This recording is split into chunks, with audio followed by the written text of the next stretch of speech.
Hey everyone, I'm Tassinix, and welcome to Plotting and Scheming, covering Season 68, 3 versus 3, rendering the championship preview for Star Wars Galaxy of Heroes. Naturally, our show, is focused around the top 100 of Kyber 1 in Star Wars Galaxy of Heroes, and I'm joined by my regular co-hosts, most of them, TJ, Sasha, Aisha, and Fatal. Dagger maybe dropping in. His family just got a couple new kittens today, so things are pretty busy around the Dagger household. We'll give him a pass on that. But anyways, guys, welcome. Hopefully you're enjoying the off week. There's a lot to talk about, and just to get everybody's voices anchored for the listeners. TJ, how you doing? I am good, kind of barring to what's going to come next week. And I'm already waiting for season 69. So if we could just move past this to that, I'll be fine. Fair. Yeah, I've been going crazy with modding probably the last week of the last season and this week. I've just been moving stuff. It's been fun. It's been a lot of fun. All right. Sasha, Aisha, how about you? How you doing, man? Good. I'll say this: for an off week, there is a lot going on in game. A lot of news, a lot of updates, new characters, new factions. So it's actually it's fun to see this amount of moving parts. I know I often talk about how I like to very much take the off week off, and while I'm doing that from a GAC perspective, I'm appreciating some of the fresh moving waters in the game. So good. Dig it. And Fatal, how are you doing? What's new? What's good? Yeah, I'm very much just taking the off week off. I mean, there is stuff coming, but to me, there's very much just like a bit of an off ramp before things start hitting. So I'm kind of just like, yeah, I'm picking up what you're laying down. Like, there's a lot of hours between right now, which is as of this time, about 5:30 p.m. Eastern on a Friday. A lot of time between now and 1 hour before lock for you to start running all your hot utils, right? No need to worry about that. yeah, and Mace is not necessarily media either. So Shut your mouth. I was waiting to say that, and that felt perfectly timed for that because he's a bad mother. Yeah, but he's a week 2 concern, right? We're definitely talking about him next week, right? Still wanted to say it. Don't get me wrong. Yeah, don't get me wrong. I just wanted to make sure I wasn't insane on that. Yes, we're all looking forward to it. We're good. And Fatal's right, but I got to offer a caveat for all of our listeners in that just a reminder that Fatal does not experience time in the same way that the rest of us do. No. It may be it is a while, and for Fatal it's borderline eternity, but yeah. Maybe it's like you've watched them Dragon on Ball Twitch. Z. Maybe you've seen Dragon Ball Z. Maybe you've seen the Ginyu Force. Maybe you've seen the one frog-looking dude that can time freeze. And that's kind of how Fatal gets through like 2 hours of GAC in 48 minutes. 4.8 minutes? No, your 48 is, don't be ridiculous. All right. Well, gentlemen, we have an agenda this evening. Let's go ahead and jump in. By the way, I did just get a message from Dagger. He'll be along shortly. Did indeed. It happens. All right. A perennial favorite, week 1 preparations, new key Datacrons, relics, remods. Be my pleasure. First. Just briefly on Datacrons, you guys know in general, I say that I don't spend money on Datacrons. But where I will spend money, I'm going to own up to it up front. Both those $20 packs that allowed me to have the Dark Ray Datacron for the last week of 5 vs 5, I bought both of those $20 packs. I did buy the $10 Conquest pack. And let me think about this. That's about it. Everything else was breaking down last set and then just going hog the last few days here on sectors 1 and 4. I want to say the last 3 days I've just been dumping energy into treasure nodes on sector 1 and 4. I'll finish up sector 5 and the rest of it next week. But we've got all the focus Datacrons here covered. The only one that's not level 15, and I do have my 2 Temple Guard crons. But the only one that's not 15 is Jawa. Jawa level 9 is as far as I have curiosity to take it. I really am just not. If this is ever going to do anything interesting, it's going to do something interesting in 5 vs 5, and it's going to do something not in Kyber 1. Like, there's just too many heavy hitters for this to feel like it matters. I don't know. I don't know if you guys had any thoughts on that, but anyway. I went all the way up on him. But I'm a Jawa fan. Like anything else I could think of, I was reading it, and I agree with the 5v5. So I just literally just did it to get it done. But the idea of Quill and IG getting the Jawa tag is pretty fun. But agree, it's a 5v5 setup. Yeah. Because the pass of the taunt around feels like some cheesy shenanigans that could be a lot of fun. Nothing you're doing on defense, but like an offense setup.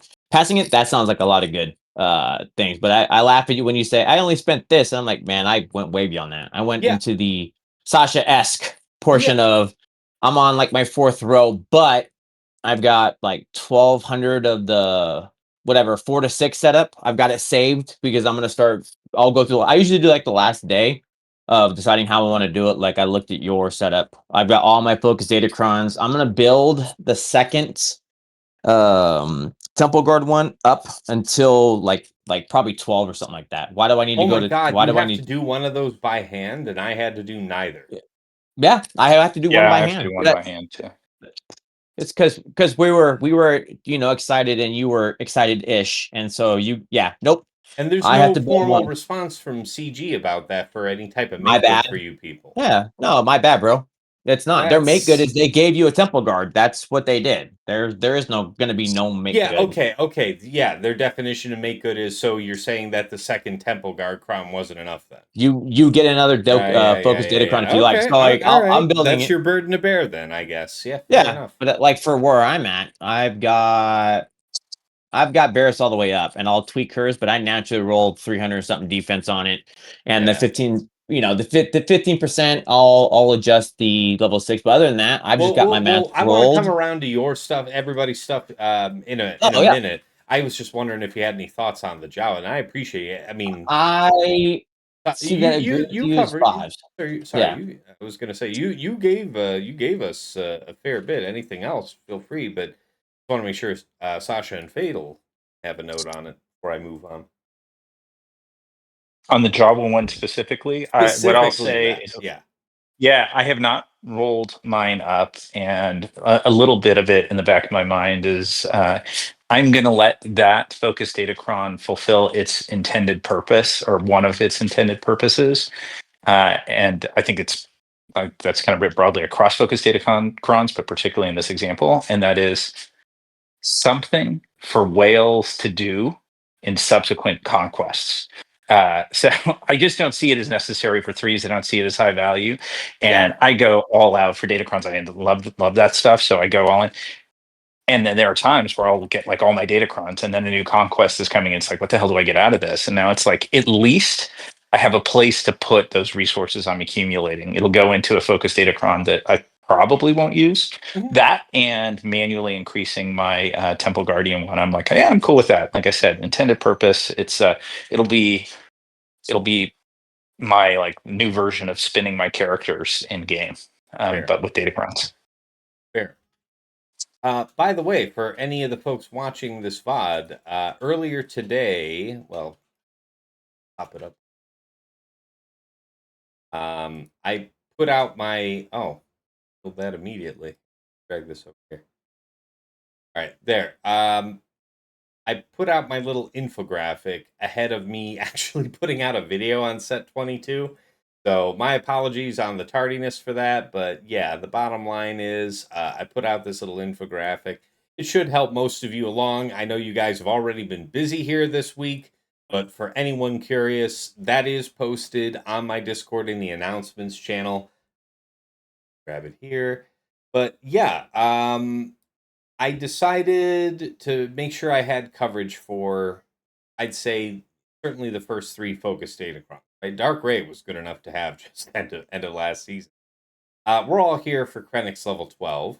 I have a couple ideas for how I'm thinking about it. I mean, a part of me wants to go for the random queen, but I do wonder if there is such a thing as a Gideon team. We're not using Krennic lead. And if we are using Krennic lead, it's like Krennic Gideon Death. I don't know. Like the Shore thing is cool. I don't know if it's cooler than DTMG. Cool. But something like that. Otherwise, the support level 12, there's any number of ways to flex that around. Jedi stuff, I'd say you get decent value all the way through level 12 on this cron. And I just sprung for 13 and 14. And then I was looking at it, it's like, I don't think 15 is that good. But if there's any value to be found in it when we get to the next 5 vs 5 in particular, I'll let you know. Kind of thing.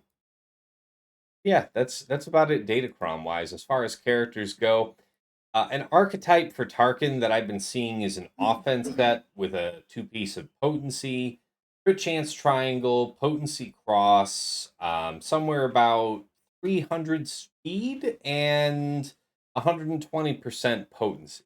That's what I've been seeing out a lot of top ranked players. That's not something everybody needs to pursue, but as far as what I was able to do without making things uncomfortable for anyone else, about 297 speed, 107% potency, and 11.5k special offense with 75% crit chance.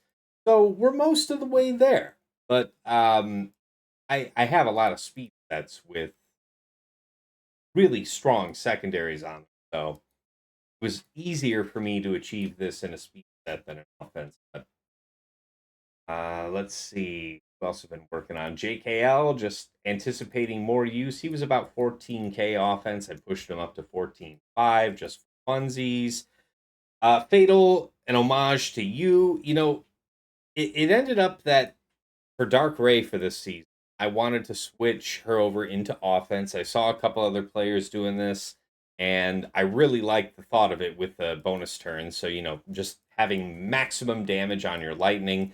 I switched her into health primary for arrow and cross, obviously circle as well. High offense, still crit damage triangle. And here we are, about 10-9 offense, 280 speed. Not that speed really matters for her. And a little over 110,000 health. So her speed set that she was in, she was about 346 with about 9.3k offense. So that speed set needed a new home, and those offense mods got robbed off of Starkiller, who's now in a speed set at 326 speed. I can probably get this triangle if I get a good 150 cost calibrate to slice for speed, maybe something like 330 speed. But for whatever it's worth, I do have Mara Jade now clocked at 325, just behind him, in an accuracy arrow. So for the very first time ever, I'm positioned to use the team that way. However, it's something I have to keep in mind that I'm no longer fast enough on my Mara Jade to easily handle Finzori team, right? So that's something I have to keep in mind now. Let's see. Anybody else? No, it's just maintaining speed and serving secondaries on a.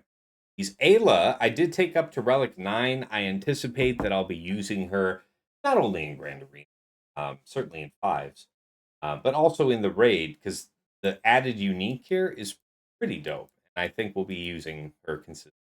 So I think that offense.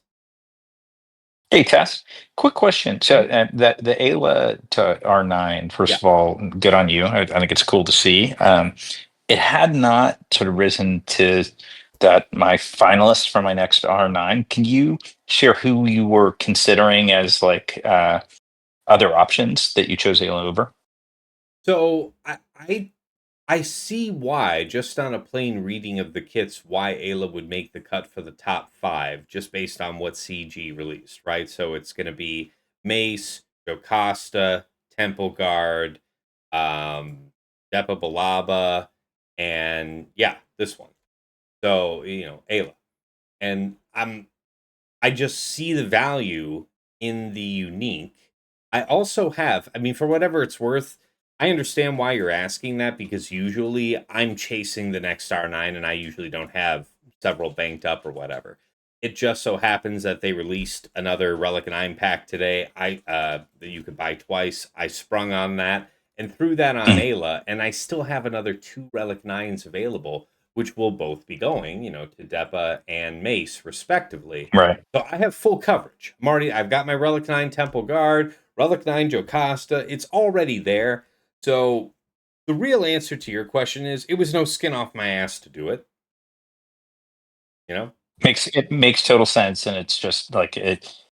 If you've got those other 4 pieces all coming together, then the fifth, that's where the real value is. You got to have for that full squad, presuming that they're going to be for the raid. That makes sense. Thank you. Happy to explain. Yeah, and also, I mean, if you folks haven't read through this new unique, let it guide you. It incredibly alleviates the burden of crit chance on her. She was one of those characters where she always was cool in the fact that if you called her to assist, if she had enough potency to land her stuns, which applied on her basic or her special, and if you had enough crit chance to make either of them crit, then you would stun from her one unique superior riposte. Um, but you needed a high amount of crit chance to do it. She didn't have a lot of it. And so between Mace and her own unique, she's gaining something like, I want to say 80% crit chance. Like, you no longer need to worry about that. So you can absolutely afford to throw on a crit damage triangle. I was going to say a minute ago before you were asking, Sasha, I was going to say offense set I think is a really strong choice here. It just cost me a lot less tear up to put her in crit damage. And so I think either is good. She does have ramping crit chance and crit damage, which to me makes me think that offense breaks harder as having more value in my mind, theoretically. But yeah, like I said, it cost me a lot less to do it this way. As far as, primaries, crit damage, triangle, potency cross, and then you have some flexibility on this arrow. I ended up going offense, so I stole this from Darth Talon. It's been on her forever, but it's strong. She's got just over 8K offense, and that's before, you know, Depa and all of the other offense related multipliers kick in. She's going to be good. She's going to be doing a lot. So I'm looking forward to seeing what she'll do. But that's something I'm setting up, and maybe I might mess around with a little in 3 vs 3. But this is more like squaring it away for when we come back to next 5 vs 5. But the topic of conversation is what have we been doing in the off week, and I've been doing this. Talon, yeah, I just want to shore up a couple things because I robbed her. Let's Temple Guard. Let me ask you guys something about this. Do you guys have strong feelings about the primaries on this guy? Now, we talked about this last week a little bit. I think Fatal, you came out saying that you weren't really convinced about the value of a crit avoidance arrow about him. And I'm not saying I'm dead set either. I just immediately saw the synergy with his unique. So I was thinking to get in on that, but what does the room think here? Do any evolutions in the last few days on how we're thinking about primaries for this guy?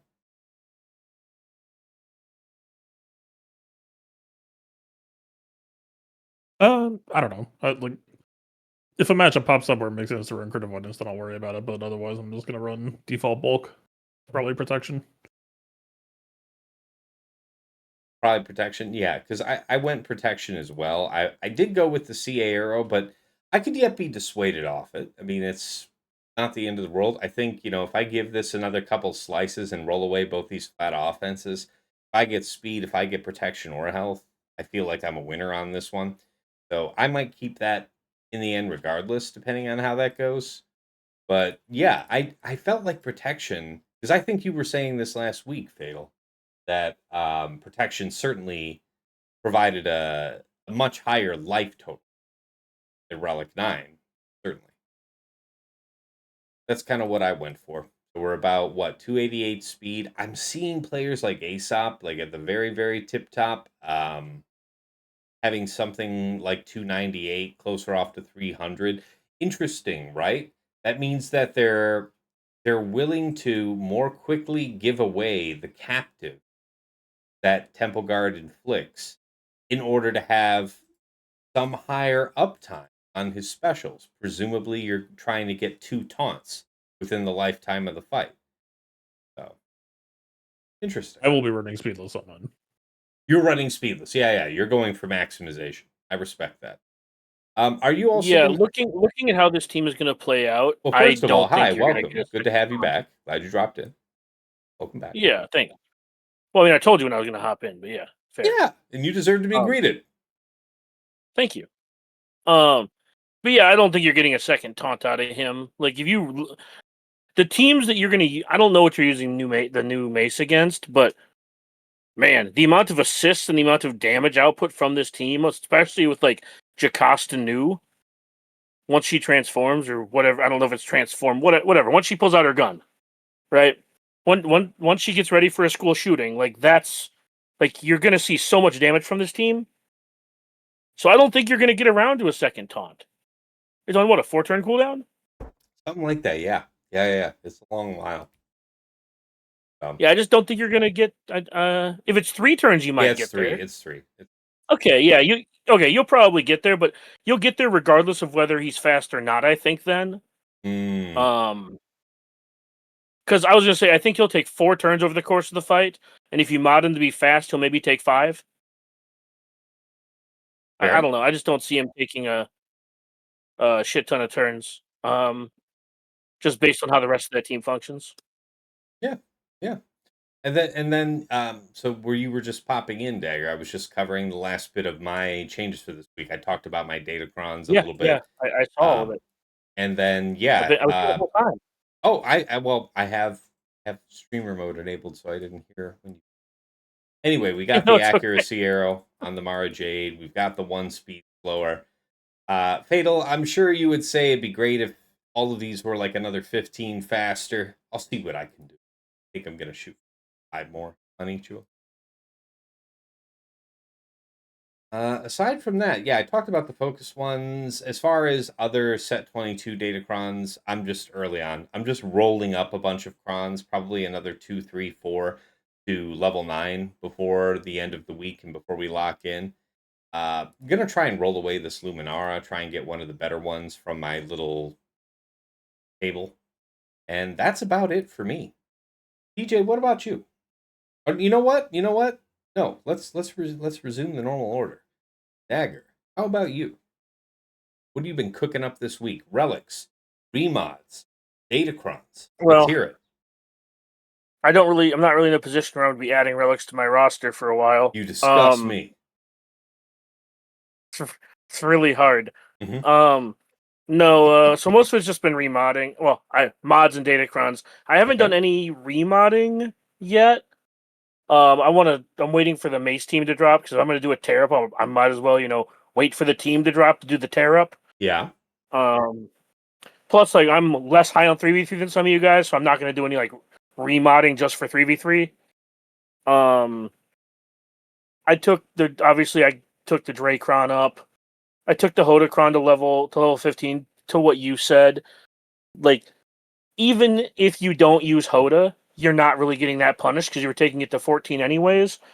And I know I mentioned this before, but I think that I really like this level 9 because it's going to teach people who don't know how to use JML, which is call Hoda.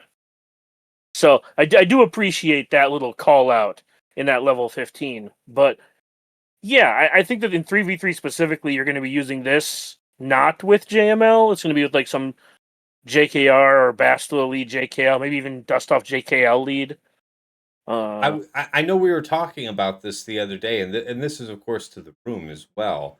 Does this level 9 with JKL make you think about JKL lead on defense more? Or, Dagger was saying maybe not JKL, but maybe JKR. Any thought about that for you guys for 3 versus 3 because of this cron in particular? AI just doesn't play it well, in my no. opinion. It just doesn't. I've watched this. I've actually played against it, and it just doesn't do all of the things. And I think we talked about it when it was first coming up.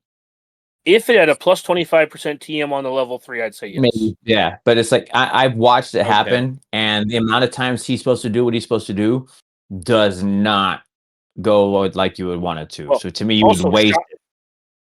really sorry. I was interrupting. Sorry. No, do go ahead. That was the end of it, Dagger. It's like I Shock and played Hoda- against it. It's Shock and horrible. Hoda just aren't fast anymore either. Like, even if you put your best set on them, they're just not fast. Right? Because like the reason this team was so good is you'd make one of your Jedi really fast, Yeah. and they'd outspeed somebody. Yeah, And I feel like neither one of those the are classic fast anymore. JKL Shock GK was something like Mm-hmm. a 360 Shock T, and that just ain't fast anymore. Yeah, that's exactly what I mean. So I don't think I'll be utilizing this on defense. I honestly don't know where I'll be utilizing this. It could just be JKL Hoda on JML. It really just depends on whether or not this levels JML up in 3v3. I'm more excited for it for 5s, obviously. But yeah, I took the Jawa one to level 9. Mostly because I wanted to just unlock the IG and Queel parts. Not that I'm ever probably going to use them, but I felt like that was sufficient. And I took the Krennic one to 12 because my guild asked me to. But even I just don't see that. I just don't see that Kron making a big impact. Maybe in 5s more so than 3s, but I'm happy to be wrong. I'm happy to be wrong on it. But the resources I dumped into it, and if I don't use this in 3s, I'm gonna be a little grumpy because it. And then as far as level 9s go, I picked up a Xeris and a Gar, and those are the 2 I'm planning to use week 1. And then I have, what is that? 14? I think 14 Datacrons that are like level 3 or better. Good haul. So, yeah, When I don't. you say you plan on using Gar, what is your plan? Oh, I just plan on trying to see if Malgar ISC beats Leia. I know that there was some talk a while back that it could, and I'm not saying you're going to see it on defense, but if I do, I want to try it there. I will have no fear using this versus things like gas during 3v3 because there's tenacity in this set. Haha. True. Cheat code. Yeah, so you can just put like 100% tenacity on your Kron and it's like I don't have to remod because I have them modded for offense because we did something with them in PW at some point that had them in offense mods and they just stayed there. Fair. But yeah, I don't know exactly where I'll employ it, but I definitely plan to. Man, plus the level 9 just reads so good, and I said this the last time when we had Cad Bane, and I was really high on Cad Bane. Anything that says they assist every time, doing more damage, the thing is usually at least useful, if not meta. Fair. And then, I also have a Tarpals and a Nas, but I posted those in the task house. They're mostly just prot and defense. Like, one's going to be my Gas Cron, and one's going to be my JML Cron. They're not really for Gungans. Although I suppose I could use them with Gungans, but that's not specifically what I built them for. The factions this time leave a lot to be desired as far as depth of roster goes. Right? It's not like these are scoundrel crons or ufu crons where you just randomly have one on half your teams. So that's pretty much all I've been doing is just grinding away. That's a good bit of work. Good body of work. All right. Appreciate you. DJ, how about you? What have you been cracking on this week? I'm kind of leaving myself with an open trail. I know we talked about it some. You lazy bum. I would probably say no. You might be more lazy than I am because I invested pretty much wider. I'm still trying to stick to the sentiment is roll as many as I can to see how many I can get naturally to have the defense. I'm kind of just going to 5 on everything right now. And then I'll start eliminating out where I think the 9s and the 6s all need to be at. The one I know I also looked at I might want to try as I was thinking about is Mauls. And the only reason I think of Mauls is because Seer with Malicos and Maul might have some legs tied into the advancing damage. But I also like the Gars. I do like some of the things. Hate the dark side stat stuff. Anywhere where you can get Maul to use his basic a couple of times, like give him retribution or something. That's my thought, right? Well, That's what I'm anywhere where you can also make his him take middle additional is a physical damage AoE that can critically strike. So, correct. But I'm just saying, I'm talking about like additional. Anyways, I was just talking about getting additional whatever out of him. Mhm. As far as relics, I'm kind of holding back. I have everything I think I'm gonna want to do for the relics until I have the 9s. I have 2 ready to go now. Trying to just play it by ear as we go because So are I'm you obviously holding the more same? thrifty. Are you still holding the same for like Depa and Mace, or what do you? It'll go in there. Yeah, it's how I want to type it on because I eventually Okay. want to have them all R9, but I'm behind on it. My clones team is all R9, so I'm ready there. Tarkin's ready to go. So when I have my full R9 team, when it's time for it to do its things there, it's just where to apply everything. I will get them all there. Obviously, I've been an Ayla fan forever, so Yeah. that's when I can't wait to easing her Rex to make her more effective has always been a fun sentiment for me. And like when we had the Alacron that allowed her to take 1,000,000 turns, I was all about that. So I'm excited to push back into that. Will there ever be Also, justice for Kit dude, Fisto? Will there ever be no, justice? because if you're saying that, then that's Jedi Council. If you're ever going, we're talking Jedi Council, in my opinion. If we're talking anytime for justice for Kit or Lumi or any of these other characters, you're in the Jedi Council era, and that's Listen. They went to the effort of burdening the man with the Jedi Vanguard tag, but they won't give him a rework. because he's on the raid. So I don't Listen. disagree. They gave it to Ayla, and Ayla was like cried about for a long time of why can't you make her better? She should have more effect and be better. And I so think Well, we can people just want to safely use half agree naked. that People Ayla just want to always use had half a better naked kit. Twi'leks. Yeah, sorry. Let's be clear. People just wanted to use their half naked Twi'lek. This had nothing to do with Ayla. I will still stand by it. I would love to see Jedi Council. I want to see, Look, Yaddle come in. I want to see the goodness. I'm here for, but to the point of keeping it couldn't limited say we here. need- I just want to go on record and say we could take 5 Jedi out of this game and add 5 more Sith, and there would still be too many Jedi and not enough Sith. So That being said, the fact that Kit Fisto sucks in this game, and we have 2 Maces and Lord Vader, like, yeah, why can't Kit be good? It's disrespectful. It's just disrespectful. You even gave him the Jedi Vanguard tag, CG. Like, come on. Everybody gets their due. We have You 2 had this Maces. unique ready on tap for Ayla. Let's have it then. And I'm not even saying Mace is bad, but we had Mace. Mace has had 2 reworks, and we have another Mace. Like, what the hell? Don't get me wrong. In the order of things, I would want Mace squared away before Kit. But now that that's all been done and you've gone ahead and added a really dope new unique to Ayla Sakura, like, how about it then? You know? That's where I'm at. all right. Anyway, So sorry. just rounding out what I'm doing. I'm playing it by ear right now. Obviously, so I do my remods. I usually take about the first 48 hours before we're actually gonna lock in, and then I kind of do a top down, move everybody around on my templates, adjust everything. Obviously, Dre, I'm gonna look to make her just slap for every hit she's gonna be worth. The other one, I got it ready for since we're doing it. I want to know what Tarkin with DST and Scorch is gonna do, since there's also crons that are involved. I don't know which one it's going to be. I would assume DST, DCT, and that's where I'm going to go. DCT. Yeah, there you go. Disguised Whatever. clone So trooper, yeah. disguised, however you want to say it. So I'll end up going that route is what I'm thinking.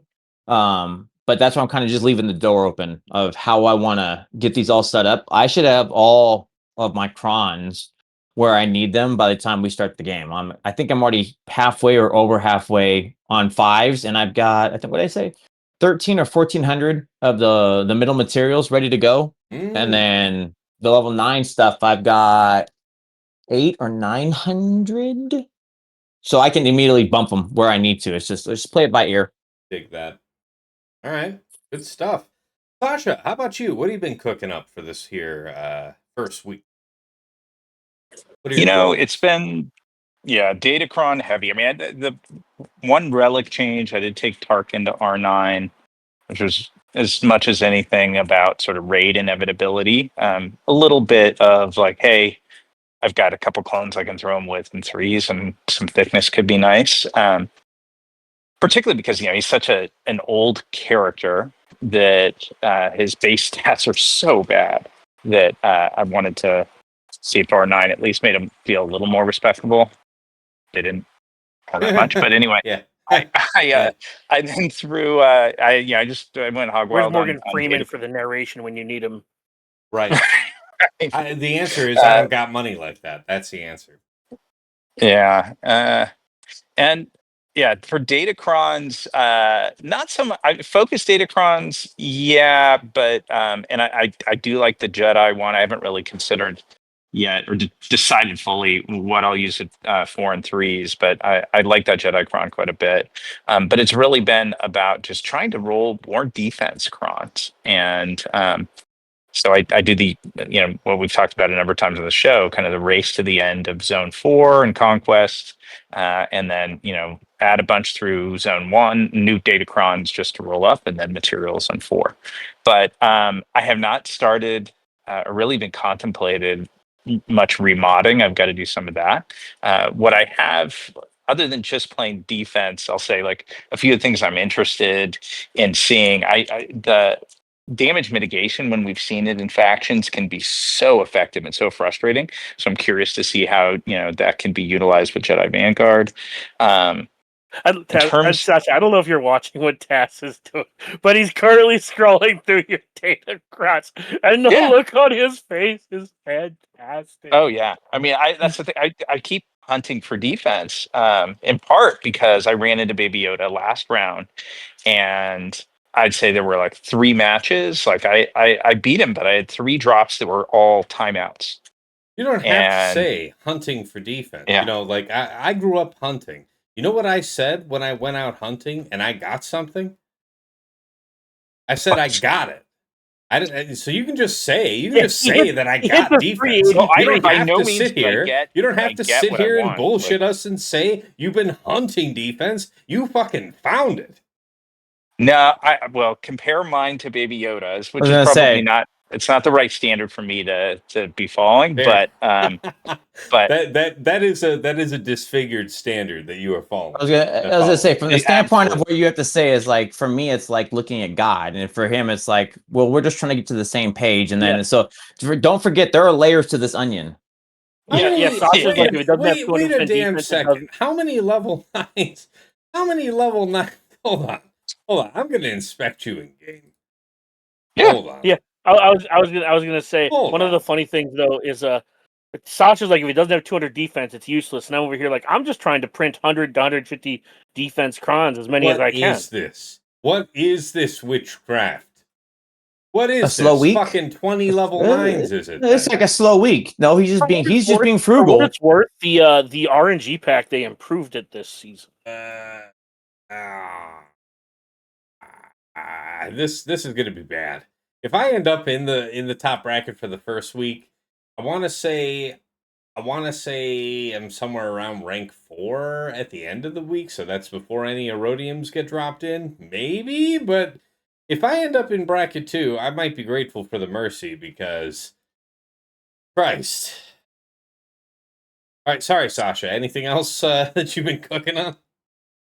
No, I keep thinking, like, what else is there? What other angle can I take to try and make Tass's life miserable? Yes. But I think I've exhausted all of the angles. And I don't know. I'm going to see what I just want to comment that when Tass does come back with a lighter voice because he's getting his shit pushed in, we understand the factor. It's all it is. You just can point. He can go and point at Sasha, who's a really nice guy. And when you meet him, it looks really innocent.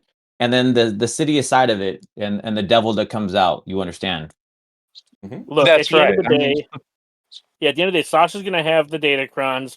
But when it comes to the new raid, he had the R9 as Tarkin, and then double check to make sure his raid teams were R9, and I don't have to do that. Fair. There you go. Way to flaunt it. Yes. No, that's how I sleep at night.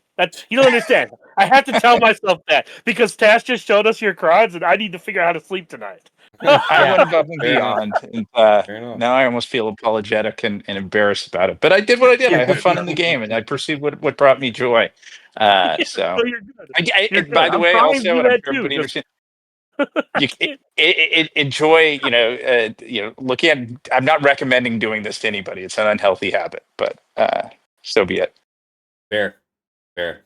All right, appreciate you. And Fatal, last but never least, what have you been working on here this week? I got your pro. What's been up to? Remods, relics, Datacrons. Let's have it then.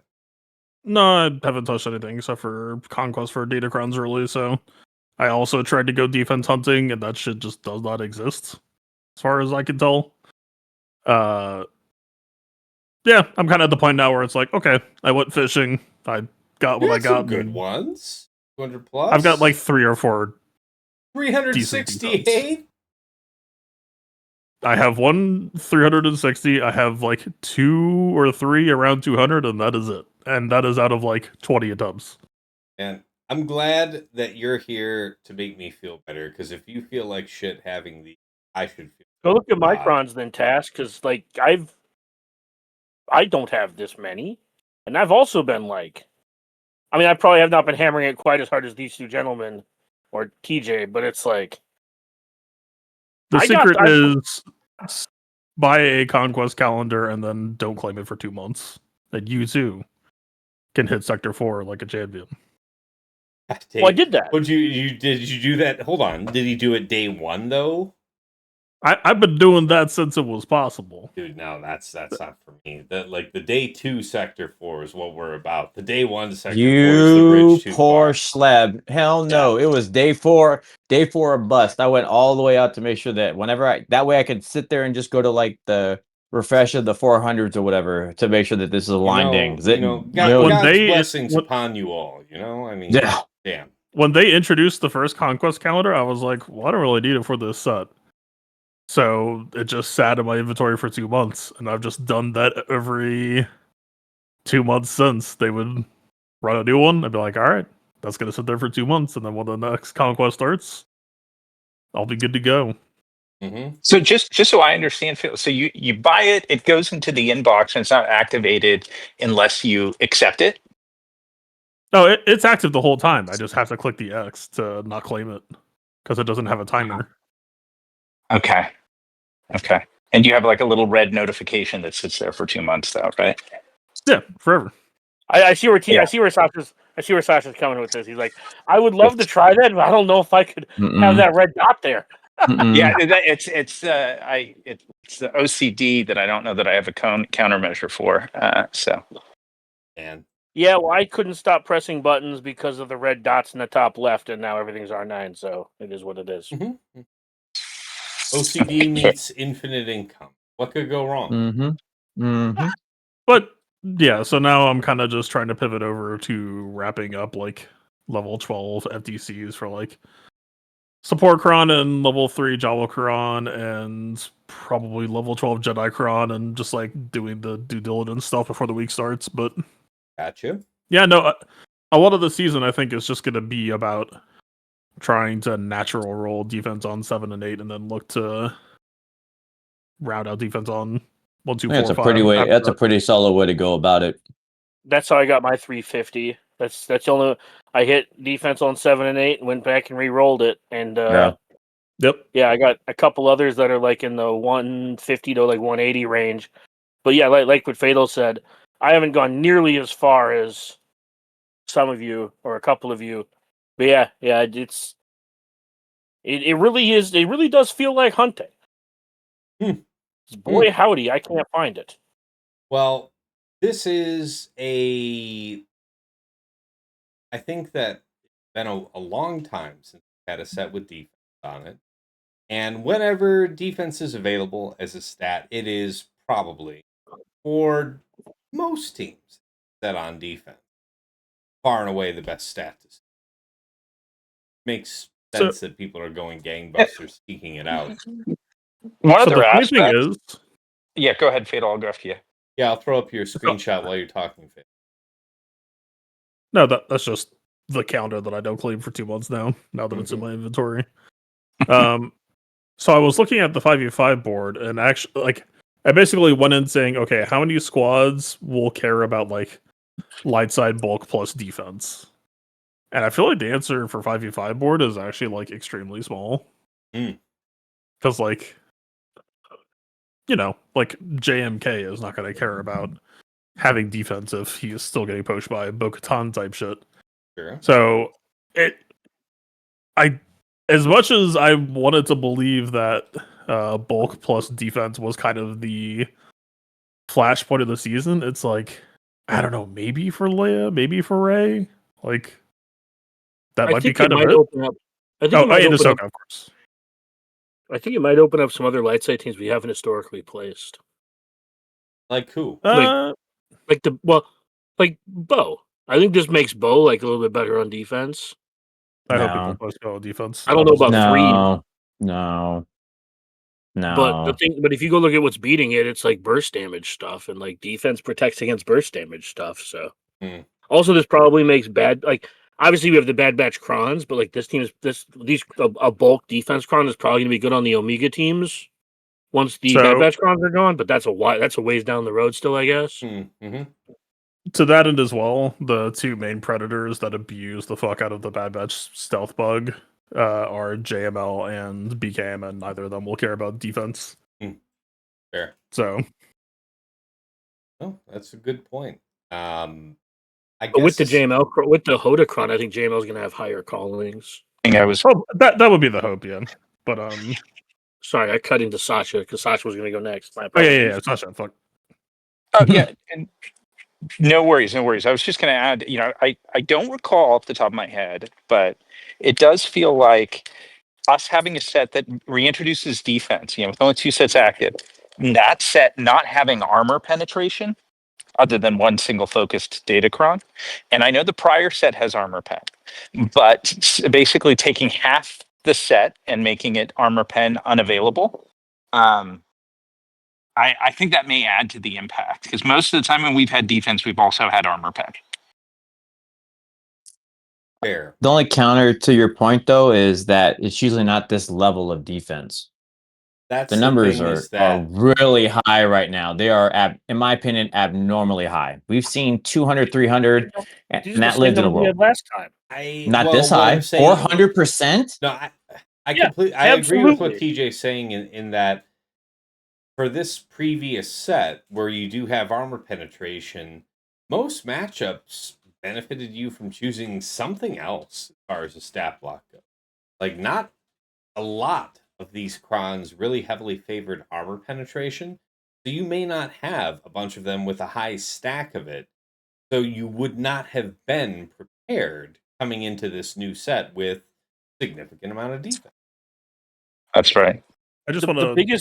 The biggest difference with this cron set is that we haven't had defense for a while. Yeah. So people are looking at it and rolling it really if you go look at the actual stats, they're about the same as we've had in the past. The difference is that this time people know how important it is. Historically, it's been off and on how important it was because we had the UFU level 6, which was better than most of the defense that you could put on there because it was stacking as opposed to just flat like a cron.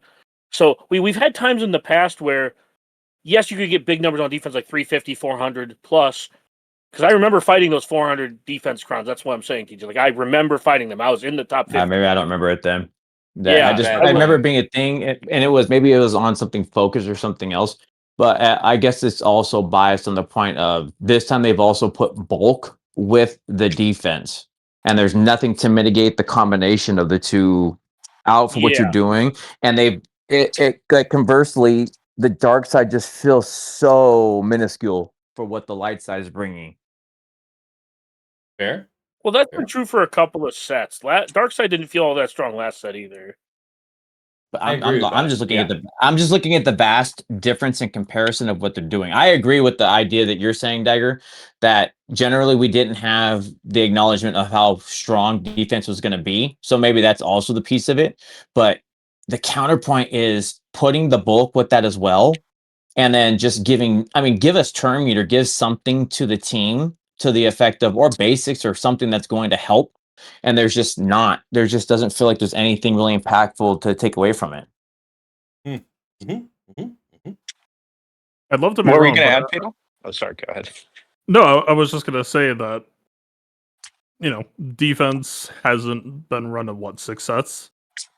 But a lot has changed since that time that I do think some people will be in for some sticker shock where okay, maybe you're looking for light side teams to slap defense on you and you're like, haha, Amidala. It's like, well, great mothers ignore defense and reduce their health. So your light side bulk ain't light side bulk, and your defense is going from 400 to 0. Yeah. Like, I do think that's the other piece. That I think that's a perfect call out, Fatal. That it's going to be those key teams like Nihilus or the other things who are going to be really pivotal. Of like, oh, you did Balin all as of this well work. mitigates defense. I That's mean, you're right. There are a any of number of them. recent additions. I think Yeah. it's going to be any of them that you're going to just play around the game of. I'm not going to play your game. You can put this up in front, and I'm just going to hold out, and then I'm just going to annihilate everything, be it whatever team you're going to use. 3v3 might offer a lot more opportunity to try to disrupt with it. But I actually tend to imagine that 5v5 will end up being fairly efficiency based for this reason of just like a lot of the solutions that already existed don't really care about defense. Offense tools are getting like support cron or getting LSTM cron that can kind of back you into corner even more. That I don't think much joy in saying it, but it's kind of just like, okay, Darkrai is kind of on top of the mountain in terms of like defensive threat, and she's just kind of playing her own game. And then I think outside of that, I'm really just looking at like, okay, how does defense affect dark side teams specifically? Because they tend to be, I mean, maybe it's true for them too. I haven't looked at them as closely. I was really window shopping for light side bulk plus heavy defense and kind of coming up empty. But hopefully the dark side space. My defense setups almost always tend to be dark side leaning anyway. But yeah, it's really just going to be a question of dark side defense at this point for me. Probably a very worthwhile consideration. And, following on to that, tagging on with something you said a second ago, the any of your true damage dealing characters, this is a high point for them, right? Getting to use the offense off the cron, unless otherwise stated, true damage is generally based on a character's offense stat. So that is something for people to consider. I think that on paper, until you actually look into the particulars of a team, it's reasonable to say that stacking defense is a solid option for any defensive team. But as soon as you actually start looking at a team, I absolutely agree with what you guys are saying, that there are any number of teams for which it would be more advantageous to stack offense and then set that team on defense. It just needs to be considered. Like, even with my own infographic, I want to say it's only the clone teams, putting with Lord Vader, that I was hands down saying just to go defense with. Most of the other teams, I was saying, like, yeah, offense is probably going to be the better way to go. Sure. And then you have like so much health, like not just true damage, but like health percent based crap too running around. Yeah. So I agree that defense is in a different spot than it was, because it's damn near been a year since we've seen it, hasn't it? More than a year. Not long enough, Well, in my opinion, but hey, it's been a while. Yeah, like I'm not saying I want defense every set, but I do like the idea of having it more than once a year. We had it on. Was it set 16 last? It was set 19 last. Or 19. It's 6. I have to click back, I think, 4 Datacron sets to see defense, I want to say. No, I have to click back 6 Datacron sets. So that's what? Yeah, that is like 16. Yeah, it is 'cause set we're on 16. 22, I remember right? set 16, like shedding a tear when that dusted. So yeah, that makes sense. Yeah. Because that would be about a year ago then. Yeah, that'd be like last summer. I remember that. Yeah, I remember that. Oh, man. But yeah, I'm just saying, like, I'm happy the defense is back, not because I'm going to be one of the people with like multiple 400% defense crons, but just, and again, this whole conversation is kind of just diminishing that hope, but just the sheer hope that we can, like, at least for a few months, move away from essentially what equates to cheese defenses. Although, to be fair, it's basically a box check meta of, can you beat SOK? Can you beat Lord Vader? And if the answer to both of those is yes, you're probably fine. I think it's at not the very unreasonable. Sorry, go ahead. At the very least, what it does is it creates pressures. Like I was just talking about, like, what's the point of JMK if Bo-Katan still works?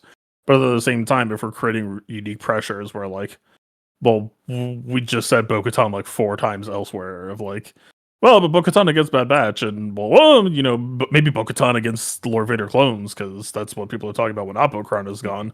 Like, yes, she is kind of a silver bullet to some of these things, but maybe that in itself is like, okay, maybe she's spread too thin, and like maybe there's only so many options to go around that, if you just really hammer the fuck out of Conquest for the next 28 days available, that you're just really trying to farm more defense crowns, maybe you just cast a wide enough net that they run out of convincing answers. So I was casting doubts at first, but at the same time, it's not all doom and gloom. I think it's just, yeah, that's going to be the hurdle of navigating this whole thing. Is I do think that there will be surprisingly easy wins, but then I don't know. I guess you just got to start counting score and like, okay, well, you can have that easy win, but do I get to go anywhere else with this?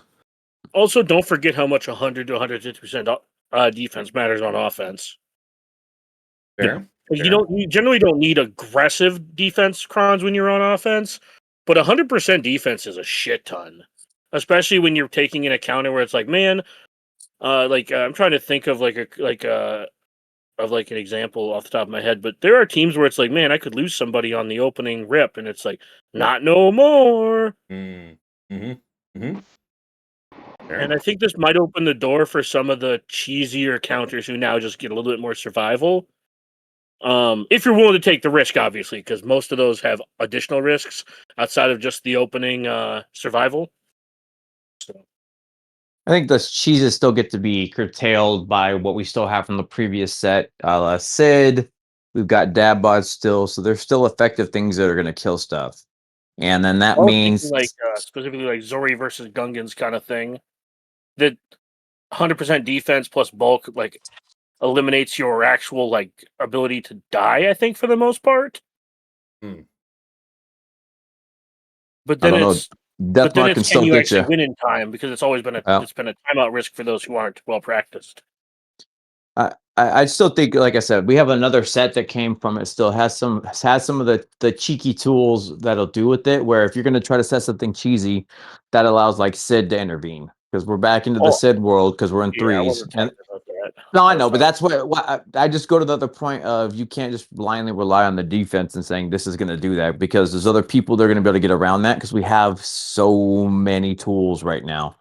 Where it's like Saw isn't going to do really good on defense right now, because it was getting beaten 5s, now in 3s. That takes that away, and now Saw's still going to be a monster, whatever it's going to take out. I still feel like it's going to punch up very well, pushing into the numbers that you're trying to offer out. So I think your tools are going to be there. It'll be probably a Wild West season 1, but obviously agree with Dagger's checkbox. The LV is going to hold strong, and that SLKR Dre is going to be probably the menace of all menaces, getting your determination down of what's the ideal third and what's the ideal setup going to be. And there's your bottom front, obviously, because it's like, get through, go ahead. Did you beat it? You don't get to use this there. And then you have Ezra. Ezra's going to be in that bottom wall with those as well. Oh, for sure. Probably Ahsoka, I think. I would think you're right. Probably have to bane it. I would assume. But yeah, it's going to be interesting how the defenses are kind of formed this season, because the cruel irony of like what Phelan mentioned earlier, the cruel, I don't know if it's irony, but the cruel twist to this defense being on this cron is that the crons that are on the best defense teams aren't from this set. Or the one that doesn't really rely on high defense, but you can't re-roll it. And then there are so many offensive options, and the majority of light side teams, you generally aren't loading too high up on defense, right? Because the previous set is benefiting them. Fair. So we'll see how it all shakes out, but I desperately want this to be. I desperately just want a healthy meta, and that feels like it's too much to ask over the last 18 months. Well, I mean, the fact is the game keeps growing. They keep adding new, interesting, complicated teams, which means that on a board that doesn't grow, just the least of our teams continuously are getting squeezed out, and this is about as healthy as it gets. Um, barring any That you sort have of you direct have you have intervention. 70% counters that if you lose one of them, you lose your match. Sure, I'm just saying, like, it just seems intuitive to me, right? Like they're as they Well, keep. I'm not arguing that the design space they're forced into, or the board issues, or like that. I'm just saying I really don't like the fact that you have two fights. They're both between 60 and 75%, and if your opponent wins both and you lose one, you probably lose. Hmm. I That don't is know just if I agree on them being percentage. Or at least, like, all the fights that I've seen so far that I think we're talking about do seem like they are theory craftable and solvable. Like, I don't think it's straight RNG the way, like, what was there was some meta in the past. It was like Gas versus Tuskens with like the Super Tusken Kron. And that, I mean, for all I know, maybe that was theory craftable as well, but that just straight up felt like coin flipping for who would lose the Suicide Pact. That really rubbed me the wrong way. I feel like there are ways that you can take control. even if it is 75 and 85%, even if we give it like the benefit of the doubt, when you go like 75, 85%, that means that if you lose one of your fights and they don't lose either, that's still probably game. And you could have no control over it. I'm saying I think you have control over it. I think if you learn the mechanics and like optimize, it should be consistent wins. I think that's fair to say because I remember if we're just talking apples to apples, 3 versus 3 to 3 versus 3, just thinking about the last couple of seasons, 3 versus, I've definitely had a good handful of matchups decided by 10-ish banners or less. So yeah, I think that mechanically those gaps can be pretty narrow. And what I'm saying is that if they put Ezra, Lord Vader, and SOK up front, you are pigeonholed. If you both do that, which is pretty much going to be the meta this season. Fair. If you both do that, I feel like you're pigeonholed in what you can use. And yes, Leia's pretty good against Lord Vader, and Seabane's pretty good against Ahsoka. They both have natural failure rates. Mm-hmm. Like neither one is 100%, and some of those From what losses I've are seen, not. And some of those if you are losses That's built correctly, solvable to 100% is your point, right, Fatal? Like there is some player agency in being able to, whether it's modding, Datacron selection, or actual gameplay, to squeeze that RNG out. That's your point, isn't it? yeah, if you optimize it from everything that I've seen, it's not RNG. Okay, that's fair. So you're telling me that I can win 100% of the time without fail versus Lord Vader, and that my JMK will never lose to an SLK ever if I know what I'm doing? I think all I'm hearing, Dagger, is that the problem is you. Yeah, that's fair. That's fair. I mean, like, you can just say it. You can just fucking say it. Like, that's fine. No, look, it's not coming from me. It's I see people who are planning and preparing for the season who have already solved for these matchups. That it's like, I was almost like bummed that just like, oh, so Dark Ray Kron isn't shit, huh? All right, well, fuck me, I guess. Well, yeah, we'll see how the data looks. I'm just saying, based off of last 3v3 season, Leia versus like Lord Vader was far from air quotes solved. Like, yeah, some people had better results than other people, but I watched people at the top end with really good mods who knew what they were doing still lose.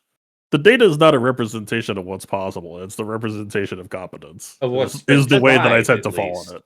Not even competence. What somebody was willing to attempt.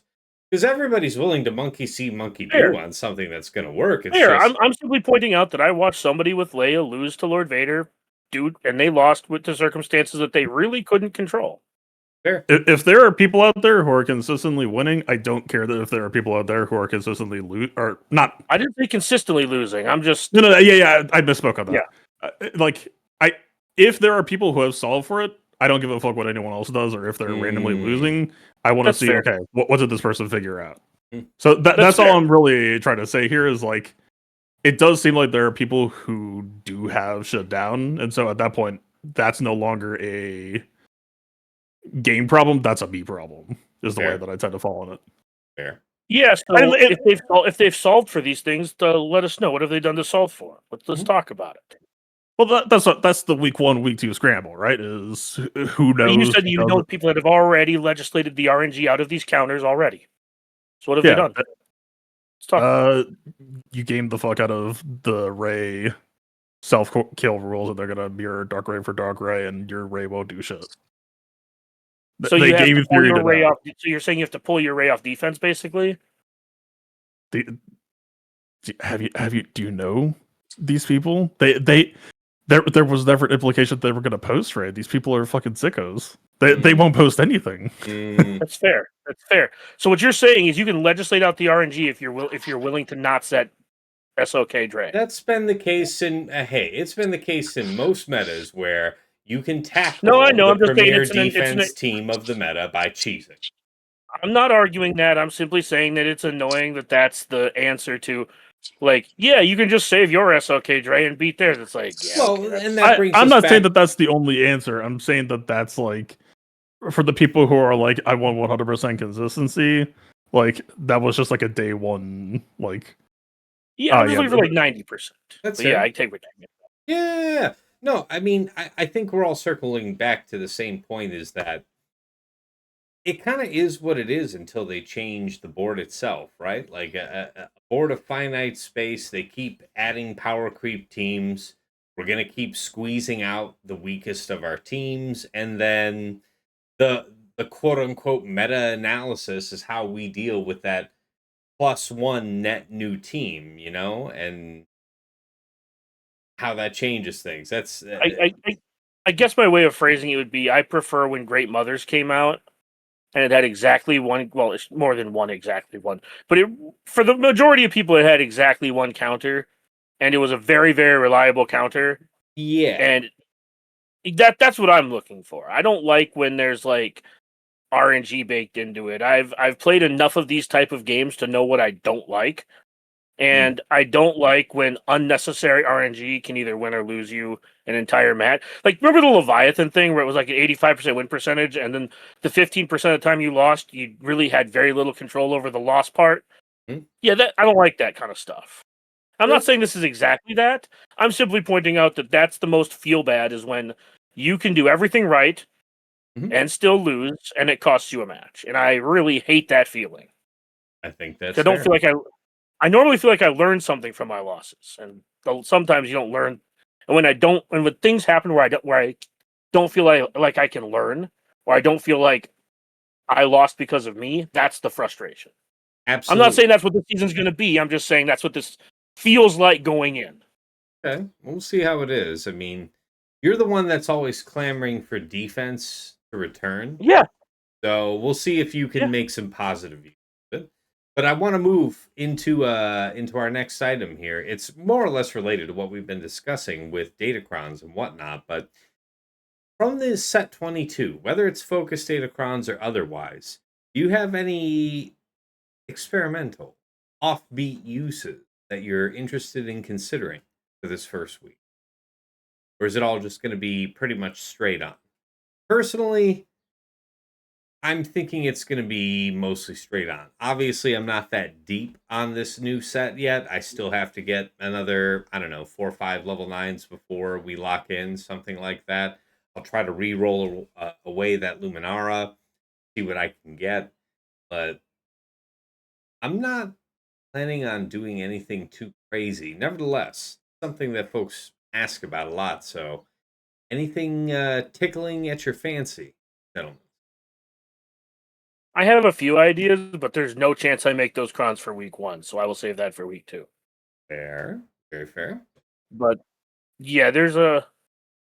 Well, I'll just say like I want to do some stuff with Xeris, and I want to do some stuff with Ayla.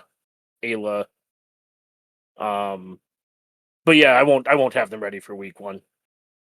Okay. Yeah, I'll mirror that as well. This definitely feels like a game of patience at this point. Of like, in a lot of past cases, it felt like decently reasonable to force it week 1. And this is like I'm looking forward to like second conquest almost of like just playing the odds over time with consistent effort. Yeah. Fair. right. Anyone else on that? DJ Sasha. For the trying, Something from us. Just any offbeat plans for set 22, focused or regular from the new set? Any unconventional uses you're interested in exploring?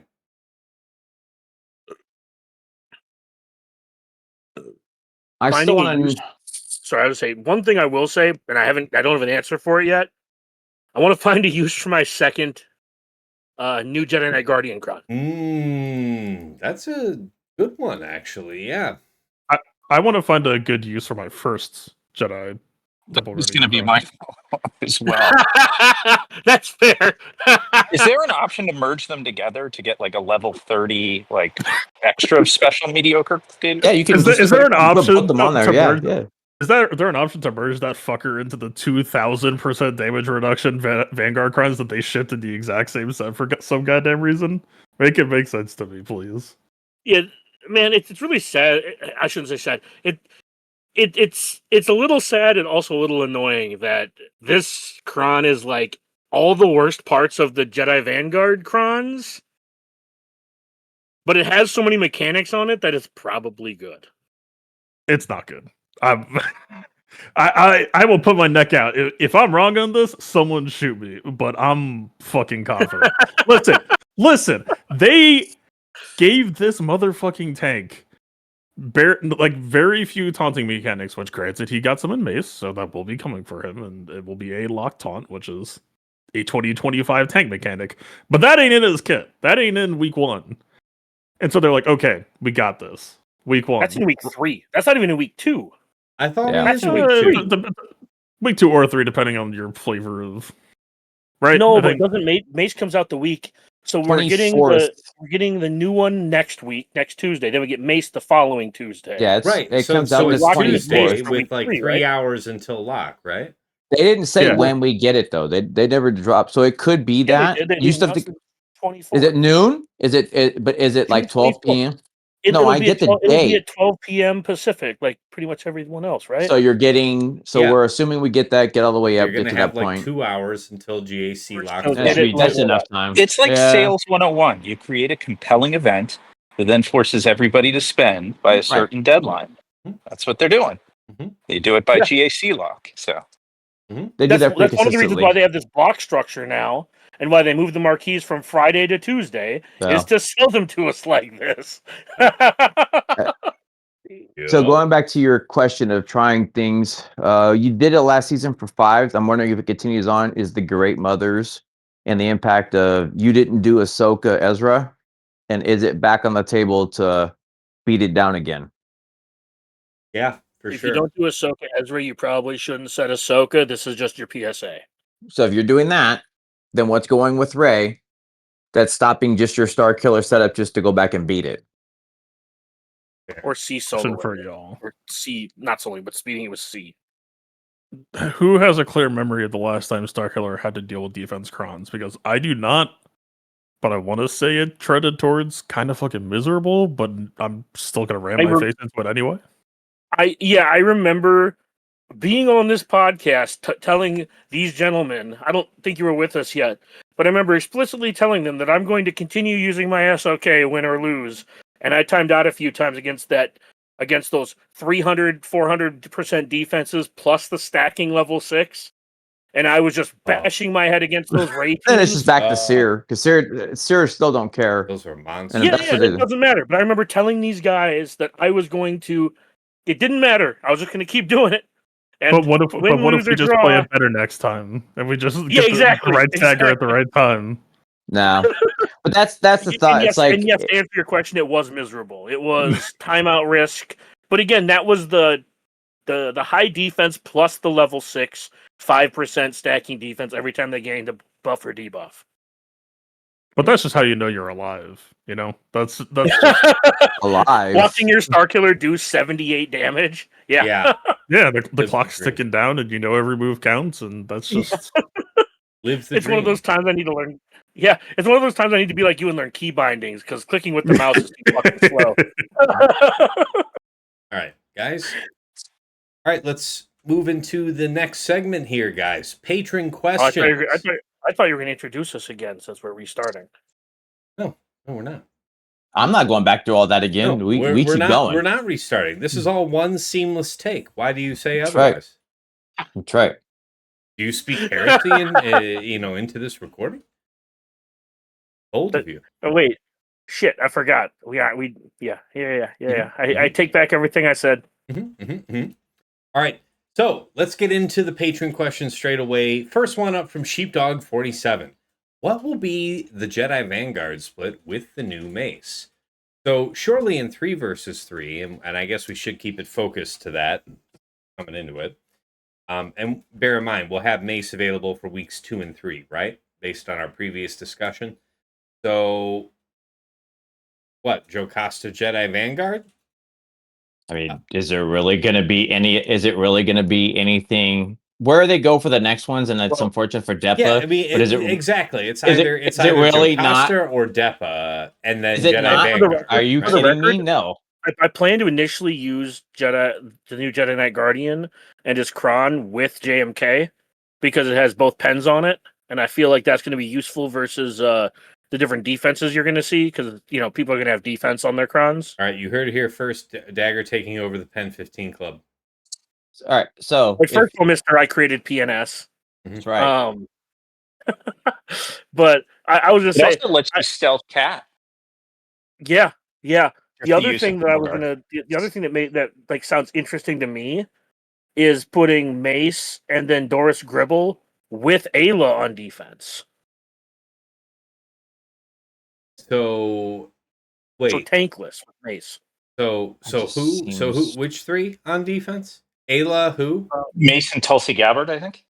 Yeah, well, no, I said Doris Gribble. I definitely did not. I see. They got mad about Dua Lipa, so I guess I'll just say Doris Gribble like it anyways. Good. This is good. Roll the viewers, I say. I just don't understand how anybody think it's not going to be a Mace, Jocasta, and Vanguard, and we're just going to move on with our life. I get. I will love to see like that. Because first of all, I don't like that team. It's not about the team. And It's just about the durability of what it's doing. I don't think there's enough minorities on that team.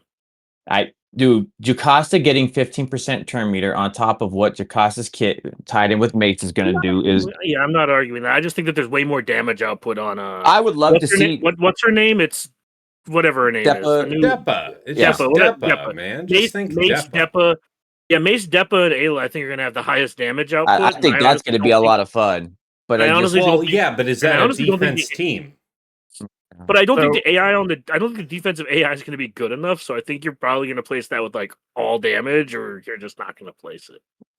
I don't. Fatal. You're going to say. I don't. So the ball that I will call is you're only going to get one defense team out of this, and it's probably just going to be determined by wherever Temple Guard goes. But to my mind, I really feel like Keller and Beck, Jocasta, new Temple Guard is like the real team here, and then Mace will probably just like go on offense with Ayla. If you're doing that, then you're doing what? Mace, Depa, Ayla with what? Ayla Kron, I guess? Yeah, probably. Yeah, it's just so much damage on that team. That's what I'm saying. In 3v3, like that team is just straight up damage. All right, so I would love to be new wrong. Character amounts to another offensive team. Yay! I think there's going to be viability there to play with it, but I think it's going to need to be played with. Yeah, straighten your hand out and do that again. No, I won't. Okay, that's right, and then adjust your mustache. But I think I'm waiting to see what it's going to do. But I'm okay to be wrong. Okay, wherever it's at, I would love to see an Ayla with Depa and Mace, and then just go into town like attacking out of the blue all over the place would be amazing. But yeah, I'm with Fatal. I think the team is going to be the 3 attackers or whatever, and then I could definitely see Beck, new Jedi Guardian, and Jocasta new. I'll need to see like some AI shit on how certain things play. It's possible that they will be able to go on defense more than I thought that they would. But for the moment, it really does seem to me that Temple Guardian is kind of the defense indicator to some degree. It just like the handcuff adds some presence that. That's why I still feel like it's still gonna be Mace with Jocasta. and the Guardian. The I think combination. people will Mace place really that, but I wants think it'll Depa. just like be functionally the same as the Beck version. I don't know that Mace is really worth a shit without Depa being there. The Depa calling him to assist for the cooldown reduction is so like it's a big part of his Powerful. value. Yeah. In my Yeah, opinion. I don't see splitting up Depa and Mace. I agree with that. I do agree. Plus, You saw. I'm Keller not Beck discounting. Keller and Beck Jocasta is a power duo. Mm. Like, I think people have seriously, like, I am not going to say that Jocasta didn't have some problems in the last season, but I would actually wager a strong guess that the moment Temple Guard released, a lot of those problems went away, and then you sprinkle the new set on top, where hey, Jedi Vanguard, you got tool set, you got DR, you got protection, you got like all the shit that you need. I think Jocasta, Keller, and Beck is like a power duo, and if you're an enterprising efficiency player, I would bet you can two-man shit very comfortably right now with that. Fair. Like, I cannot oversell you enough on how well they flow together, because if you cut the third, Keller and Beck's basic just feeds full TM and protection regen to Jocasta. Keller and Beck has his own durability clauses and like, can't fall below protection while he has protection. He can like eat Ray Whirlwinds while he has like 2% protection to his name and like shrug it off. Yeah, no, I'm not saying that it has to be that way, but I'm saying they are very happy to be together. And Ayla, like, if we're talking chopping up across the 6, and like assuming that Barris has a job elsewhere and Shakti is kind of mid, Ayla only works under Mace, right? You can't be like, oh, well, just put Ayla with Keller and Beck. It just doesn't work. There's one match Mhm. assist, and even that's kind of meh. Yeah. Mhm. The Keller and Beck mass is very, very good for Jocasta, for what that's It worth. is. It's just so good. I know I mentioned this before, but we're back in TB right now. God, I love using a Keller and Jocasta team in TB. It is heinous out there in the light side zone. Just dust You them. you push the funny Man. button and stack like 80% offense. For Justice. Look, justice for Jar Jar Binks. That's all I'm gonna say, man. I'm so glad Keller and Beck is good. Fair. Yeah, no, Keller and seriously, that Jedi Vanguard team now with the Temple Guardian, man, that was just easy So- dubs as far so as quick that question. last light side mission. If you pull, like, if you like, how I'm curious to see how critical Jocasta is going to be to the Mace team, because if it doesn't end up having defensive viability, I don't actually believe she's necessary to beat several GLs. So if she could stay with Beck, that makes something like maybe Qui-Gon better. I don't know. I'm not saying you're going to get a second team out of it. Maybe you just put her on the team because she's the best fifth and like you don't have a second team. But I think that there is like a reasonable conversation for probably the next in between for Sure. whether or not we think that there is a second, or that because that power couple is so good together specifically that I think that they are together better than the sum of their individual parts. Mhm. And there's no place for Beck on the Mace team. My prediction to that end is I think that she will be the closer for some Galactic Legends that like maybe Mace Depa can kind of get you to GL last standing, but maybe aren't that good at finishing the job. I can see that. I don't know if that's necessarily going to be how it is, but I could very easily imagine that being the dynamic since you can't investigate GLs in GAC land. Right. Fair. That's fair. All right. Let's move to the next one, guys. Which teams are getting your top 3 highest percent defense Datacrons? Ray, probably one of them. Sorry, what's that? Ray is probably one of them. All right, Ray. Yeah. Ahsoka's probably one of them. I was gonna say Ahsoka. Yeah, those are up there for me. Ray and Ahsoka, both still pretty easily placed on defense. Agreed. Who else? Leia, perhaps, Yes. although You really Yeah. thinking about it, Mandalorian? yeah? You really thinking about it? Mandalorians kind of don't care about defense, so perhaps Mhm. not. Yeah. And Tarful. Do you have enough oomph, though? Think you have enough oomph? They have Bulk enough and oomph. whatever? They should easily have enough oomph. I mean, Well, there is maybe if offense we- on this new set, to your point. I mean, yeah. And stacking offense at that. if we can find a situation where we can force them to be on ISC rather than Gar9, then maybe we can try to create a world where they lack oomph. But do we think that Lord Vader is better with Abo or like 400% defense?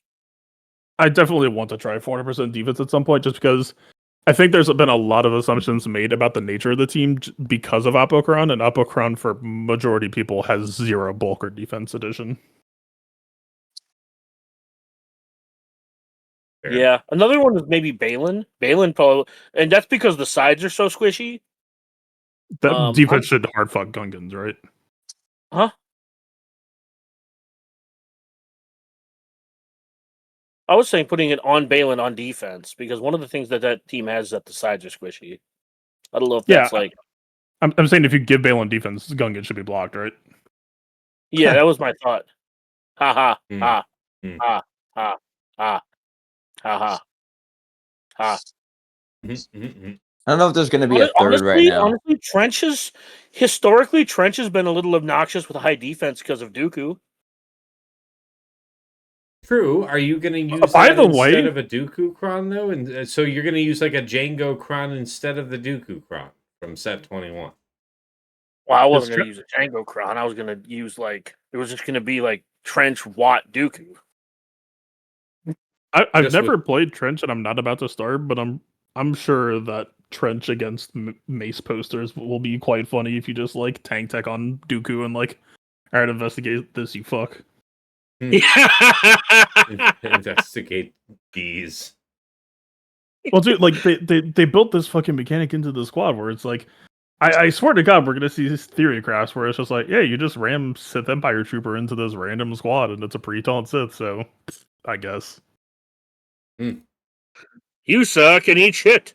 Well, what do we think of Great Mothers with defense? Oh, I've thought about that a little bit. It's tough to say.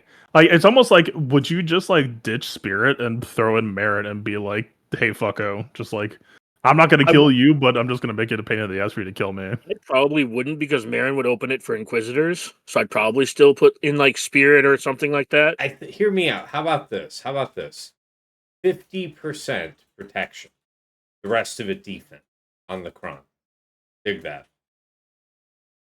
On Great Mothers? On the Great Mother's Kron that you're proposing. 50% protection, and then the rest of it defense. So what are you talking? Like 200, 250? You're talking about 200 to 250% defense and like 40 to 50% proc? Yeah. I can see that. It's a question of Malgus Drain and Malak. Yeah, that's why the protection's essential, for sure. Yeah. But like, I don't know, it definitely could be a flashpoint for the season. That's what What's I'm the saying. level 3 Dark for side that? What's the level 3 on that Night Sister Kron? Stacking offense 3 or something else? I'd have to look at what the level 3s are because I've gotten like 3 level. I got you. I'll put it up on screen right now. What would the point of you gain 2 buffs? Are you really gaining it that many times? You're gonna be starting your turn as one of those Night Sisters with 2 buffs that can be dispelled a reasonable amount of the time. I would say that whenever they start their turn with fewer than 3 buffs, they recover 5% health and protection. I'm open to that. Whenever that sounds way more. That sounds super obnoxious. Sorry, what's up, Fatal? Whenever they're dispelled, gain tenacity up might be interesting because I think that might include like team cleanse and enemy buff dispel. Whenever dark side allies are dispelled, so yes, certainly ally cleanse, right? So like if Malik uses his shock, wouldn't it dispel first? Oh, but it's end of turn, so the shock will apply first. Yes, but that's at the end. The end of it's end of turn, right? And you also don't want to dispel because that's when Reva eats you alive. Well, no, but this isn't making you dispel more. This is saying if a dispel. No, I'm saying I wouldn't rely on that mechanic. I'm saying I wouldn't rely on that. I take your point. I do think it is. I like. Yeah, I think the recovery is kind of interesting. I just feel like the threat of the team is enhanced most to me. Like you're already thinking about a lot of defense from the stat, right? So as far as recovery goes, I see it. I see it. I'm not saying it's bad. I'm not even saying I'm right. I'm saying I feel like it's less valuable than the stacking offense on our attackers that are almost every turn starting with at least 2 dispellable buffs. Is it 2 dispellable buffs? I want to say yeah. I want to say a lot of the time because they have a dispellable stealth. They have foresight for spirit. You've got whatever other related buffs that are not those 2. Then you've got speed up for Night Trooper. You've got, I think DTP gives himself something. We're talking about Like 3v3. it's around. It's around. We're talking about 3v3. Yeah. I'm saying like I'm saying from a mix and match perspective. But Oh, yes. gotcha. Yeah. I want to say the answer is yes. I want to say I that was gonna it say, I could. think you only really have that with Spirit because she gives herself stealth. She gets stealth and foresight. Stealth and And that's foresight, enough? not to mention anything else. Yeah. Well, yeah, but I'm saying like, 'cause I know Fatal mentioned Marin, and I'm saying that level 3 I think really only works if you have Spirit there. Well, if we're, are you gonna set? If you were gonna set this on defense this season, would you actually set Mother Taliesin, Morgan, and Marin? Like, and if you Great did, Mother. would you use it with the Kron that we've been talking about that I proposed, or would you just be going with some crazy ass protection stack? Well, the only thing is I'm worried about is that if you put Marin there, it opens up the Inquisitors, and I think it's easier to just like hope that the defense plus prod is enough to like frustrate Malik and the Malgus team. I don't know. I think that there's something there, but that's one of those things where it's like I don't know what the right mix is, but it's probably a mix. Okay. Okay. On that flip side, Treya with defense is probably still reasonable. Ooh, that's such a And good one. Malgus. So here's the thing, though. Because if they're going to use C versus it, they're going to use C versus it. But if they're not going to use C versus it, let me like ask if you're you your setting thoughts Malgus on this and though, real Treya, quick. sorry. Sorry, you finish first. Sorry. Yeah, I was gonna say like if you set Malgus and Treya, they can only see one of them, so the defense matters on the other one. Yeah. Good point. Crap. I just forgot what I was going to ask. Like a goldfish. Also, Jabba. Jabba teams are going to want that defense because they are non-denominational on alignment. Ooh, that's a good one. That's a good one. And again, just an easy candidate for the offense stack. Well, no, you know what? That's a dark side ability, so it doesn't really matter for the sake of our Bausch. What would that be then? It would just be whatever your highest defense crown is, probably. I was The thinking in alignment's terms less of like your relevant. preferred level 3. I was going with that. It's probably something that keeps Chrysanthemum alive or Bush alive. I don't know. Dark side allies recover 2% health whenever they critically hit an enemy. That's Honestly, it's interesting. probably light side bulk because it's still bugged and Bush will gain 15% health and protection. You know what? This one's actually kind of dope in the sense, how often are you using Jabba's middle to actually cleanse like debuffs? And the answer is reasonably often. And there's your dark side potency up, tenacity up, getting value. Yeah. Oh. Seems reasonable. Yeah. All right. There we go. All right, guys. This next question I actually want to take at the very end because it's a really good one, and I think that's a good one to close on. So I'll catch that one later. But yes, thank you to Squed for that last question on the defense. Good discussion there. I guess I didn't throw in a team of my own that I'm really about a lot for. You did Sasha. Sasha's been quiet. Sasha, you're sneaking around, lurking in the shadows, same as me. Let me take a look at my board from last 3 vs 3. Give a good faith attempt at answering. Yeah. This is where to apply like max defense crons. Yes. Yeah, what are your early defense. candidates for high defense? And they don't all have to be the obvious ones. Yeah, I mean, I'll tell you what, Mercenary might be worth looking at because I know that I was saying high offense on your Canderous cron, which I think Canderous is an easy plug-in. Well, this is 5 vs 5. There we go. That's the droid we're looking. Yeah, that BAM stuff's gone. Oh, yeah, that's therapeutic, actually, getting rid of duds. I was just going to say a minute ago, this feels like we're heading into a meta where Treya may actually be valuable on offense. I don't want it to be true. I enjoy her as a defense, really. Trey is going to be amazing on offense. Yeah, man, it's going to be more the so problem- than ever recent, like more so than recently. The anyway. problem with Trey on offense is that you're going to have a million teams on offense, and she's Yeah. one of the better defense teams. I'm there with you. Yeah. Also, that Ahsoka team sucks. Don't set that next season. You're not my real dad, and you can't tell me what to do. But you're not going to set that team next season. No, so there's a whole it bunch is of this stuff I'm not going to be able to set. Thank you for attending my TED Talk. No, you know what? I don't think I have anything that we haven't really talked about. Is like, I guess a Jedi Vanguard team, like something like that, I might do. That was, aside from the obvious, although that's up there on the obvious because it's a faction that's getting a lot of love in this Datacron set with the level 6. But like I was definitely thinking, the Jedi Vanguard, 75% damage reduction, thick level 3, and a ton of defense. Mhm. Is going to be a pain in the ass, like, and possibly underestimated early on. So that's I was going to say that was one of the ones. I'm glad you said that because that's one that I was going to say if no one said it was the bulk level 3, damage reduction level 6, 350 to 400% defense on something plus Xeris, and you will know what true STIs are like when you fight that team. Man. Just it will not go away. Yeah. Real burns when I pee type of experience. Yeah. All right. Well, that's Phones will be thrown over those teams. okay. Very good. Very good. Let's see here. Well, you don't like my visuals today? I feel like you don't like my visuals today. I'm just trying not to wince. Yeah. All right. Next question up from Big Ninja Lone Star. I noticed Fatal has a very unique setup on his Master Qui-Gon and Padawan Obi-Wan.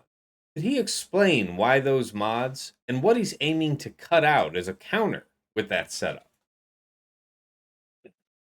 I'm gonna assume that they're talking about what's on the podcast last week. Yes, your screenshot. Matter of fact, let me find that in the chat and I'll pull that back up on screen so we've got that.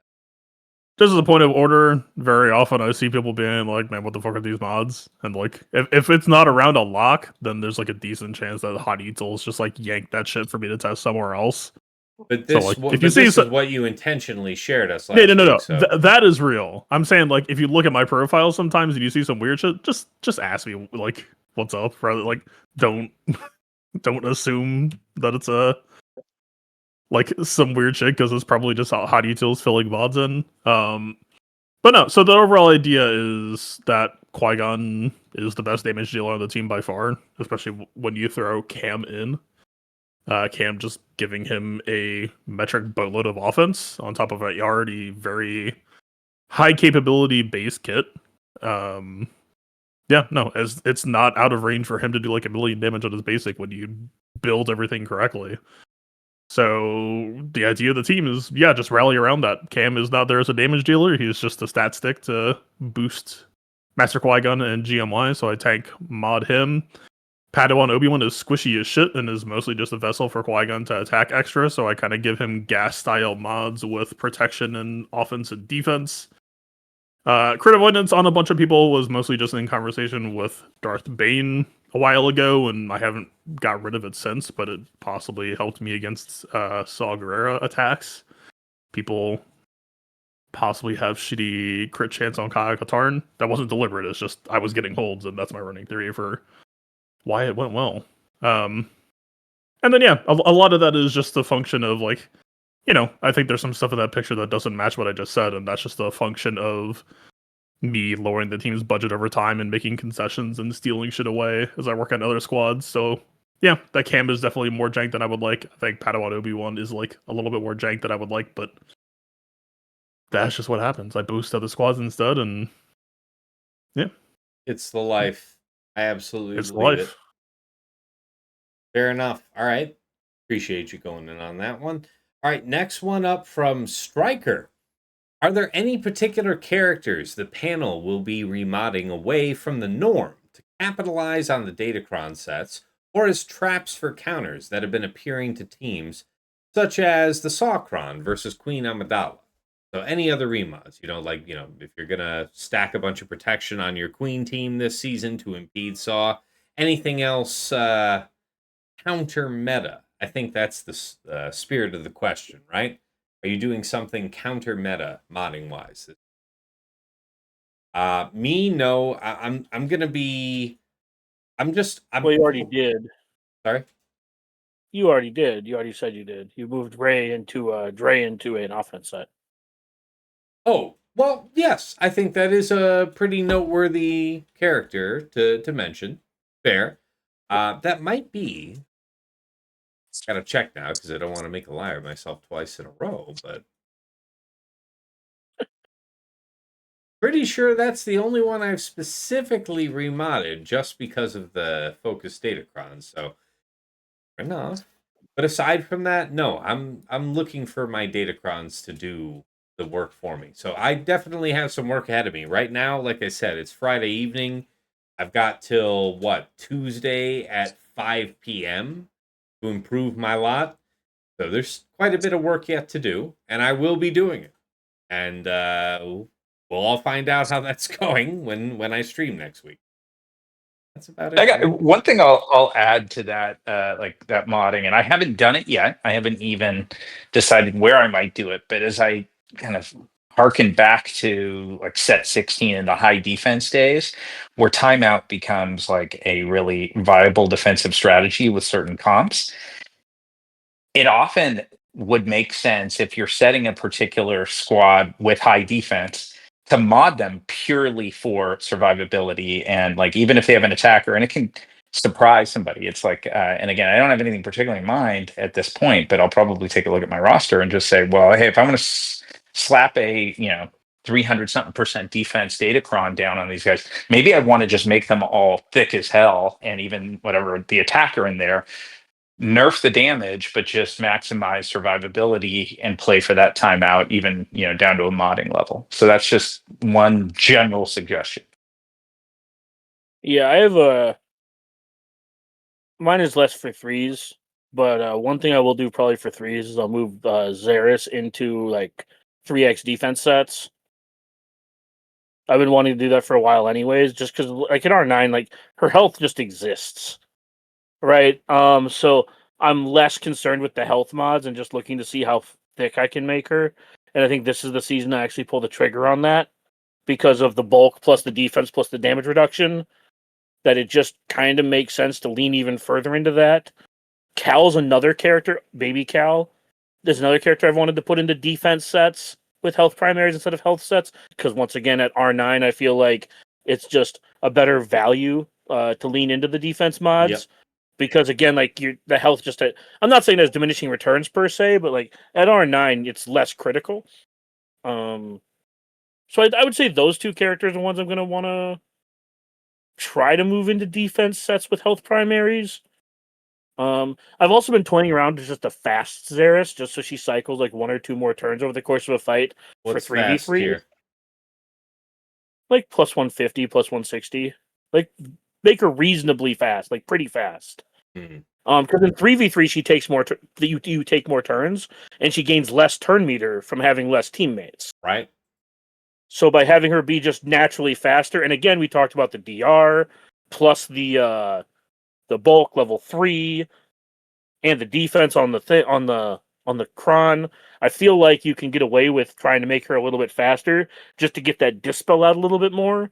Because in 5s it's going to be try to make her feel like it's more like 5v5. I don't know if I'll actually do that, but I've been kind of toying with that idea. Because I'm not planning to gut anything till the next character comes out. So Makes probably sense. next week is when I'll do my remods. Fair. Yeah, I'm panic farming offense mods for that. Yes. So yeah, that's where I'm at. All right. The next question here from Seagulls then. Can you talk about future guesses for the game? Any predictions of characters, game modes, or raids to come that the panel would enjoy seeing? So yeah, I'm I gonna- mean, we get this question, every once in a while. What's the wish list? I think that all of us were. I certainly, when this era started and everything, I was surprised that they decided to go with the storming of the Jedi Temple as the next raid. So I was pretty cool with that. And as far as my expectations go for what I really want to see, I just want to do a fleet raid. I just want to do the Death Star siege. I'd love to do, I don't know, a battle from the Imperial side that they win to counteract. I guess we could do the invasion of Hoth. That's probably the biggest Imperial versus Rebel victory that I can that's called think of. That's called light side Hoth TB, my friend. Yeah, man, it's disappointing. Like it's been so long, I actually forgot about it. But like, I need something. I'm trying to think. What is it? Like you can, what are you gonna do from the dark side?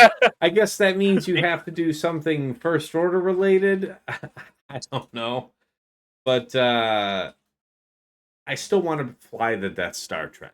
That's something I really want. Well, Raid. this entire block of 2, maybe even 3/4 has been prequel related. So I would like to go back, and I know I say this all the time, but like I would like to go back to KOTOR. I'd like to go back to get pick up Mitra Surik and Satil Shan, and probably like GL Vitiate if we do GLs after Thrawn. I think logically the next place we're going is the Mandoverse, because we have the Ahsoka movie or whatever it is. We have Ahsoka and Mando something other coming out later this year, and I assume either this year or early next year we're looking at our next GL, which is overwhelmingly likely to be Thrawn. Well, our very next GL is going to be a Our pirate. next GL is a right? pirate. We know that. Yeah, we know that Did for they a say fact. And by the way, Does he know? I was gonna not make a been joke reading the about that. news. I have been very busy. I was gonna say my prediction is I think that CG will release a bunch of pirates and then a pirate GL. yeah, What? you might have Where do missed you get this 'cause- nonsense from? Because I did miss this. they admittedly had it kind of tucked in at the bottom of a paragraph in there, but it was plainly written that the next GL will be a pirate. There's a decent amount of community speculation as to who that will be. A lot of folks think it's going to be an upgraded Hondo. I personally think it's very That'd be obviously depressing going as to be shit. Jod Narud because we've already got Smee coming in and whoever else from I the think pirate I show. think if it you're talking about Jude Law's character. Yes, Jod Narud. That'd Yeah. be depressing as shit too. Skeleton Crew didn't even do that well. Is this actually like a GL worthy character? That's So that's kind of the thing that jumped out at me is it's like, look, I know you guys Hondo. need to add a new GL, but Hondo's in a, more in depressed. a universe where JKL is not a galactic legend, you're going to make one of these dipshit pirates a galactic legend. We have Jedi Luke. Isn't it gonna be We Maul? already have a Luke as a GL. I don't want to hear that shit. No. I'm not saying Maul that. I'm is not saying he the should be one. I'm saying that a character of galactic significance, literally in Star Wars, as Jedi Knight Luke, as he was right there, that's not a galactic legend. But you're gonna have Jod Narud. So I would rather have him as a GL than Hondo. I get that Hondo has like a cult following. He never did it for me. CG He never did it for me. I'm sorry. CG as a disclaimer said, to be clear, GLs will not always come in pairs. Mhm. But That's fair. we're 9 GLs deep at this point. Maul it's makes gonna be a sense dark as an side Ahsoka GL. pair. They And are. Sorry. Maul makes sense as an Ahsoka pair. They already literally paired him with her once. She was the Conquest character, then he was the Conquest character. Maul Shadow Lord is a show that's coming up.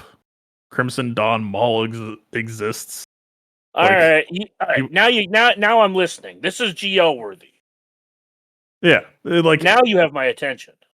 None of these are dumpy pirates, by the way. Continue, please, Fatal.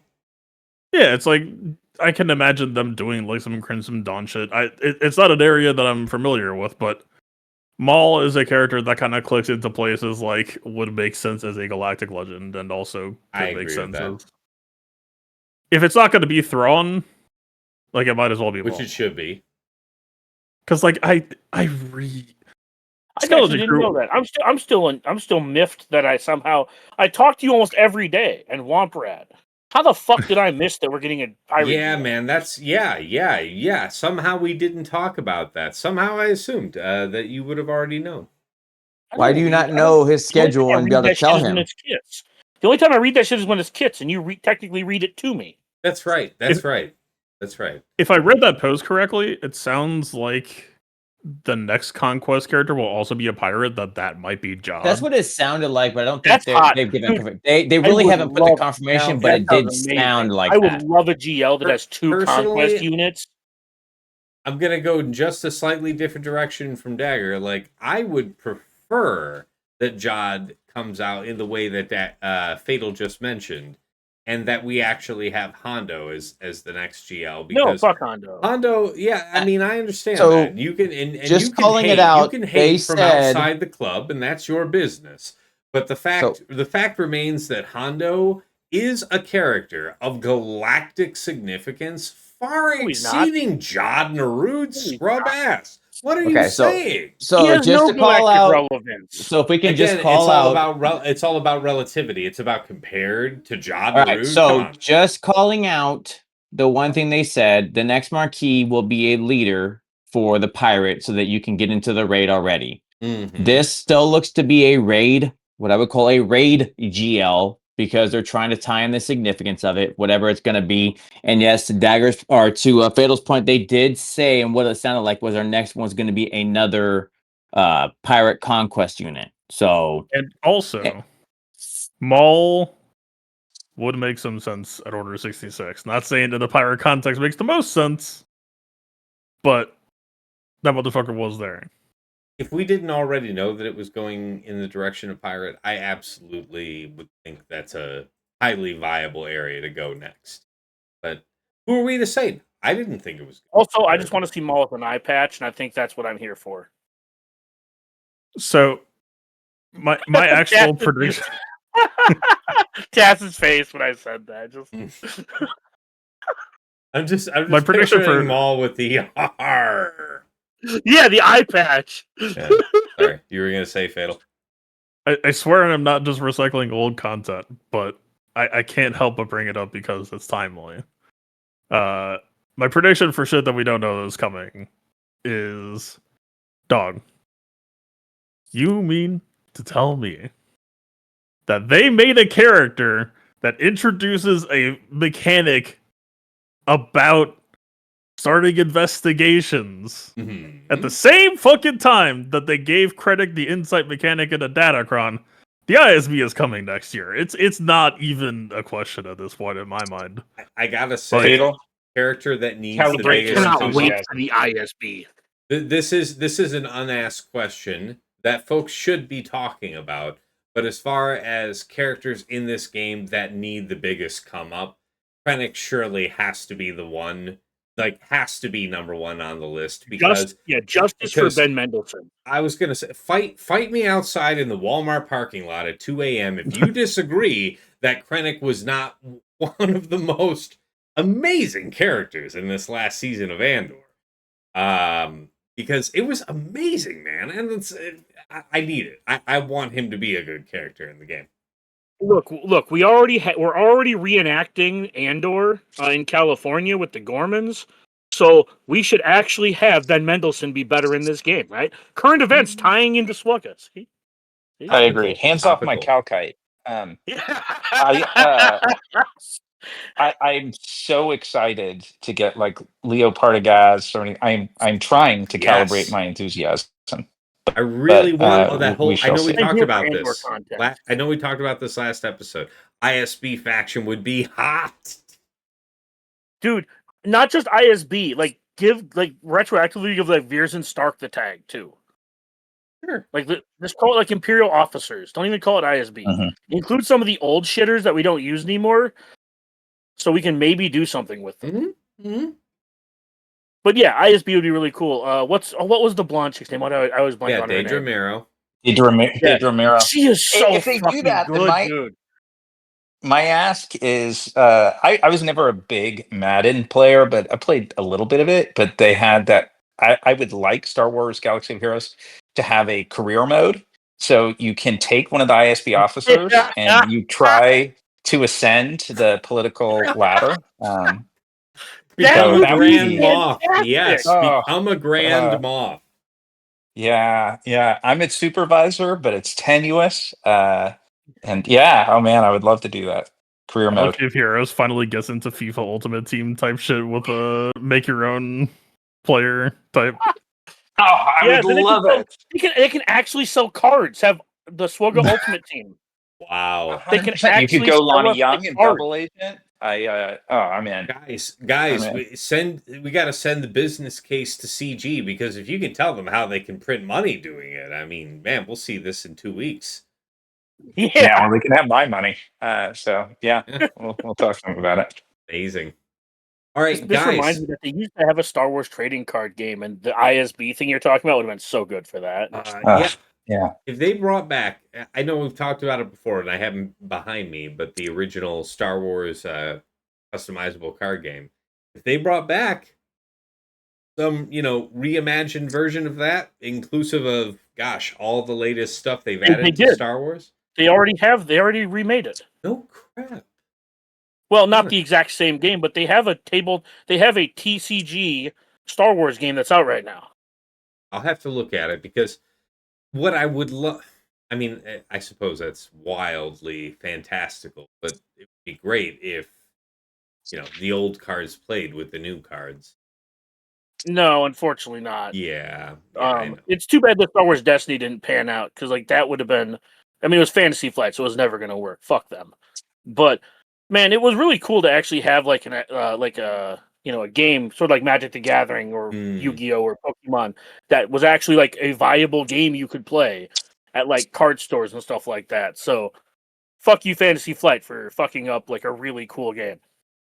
Whoosh right over my head, but I'm right there with you. I support you.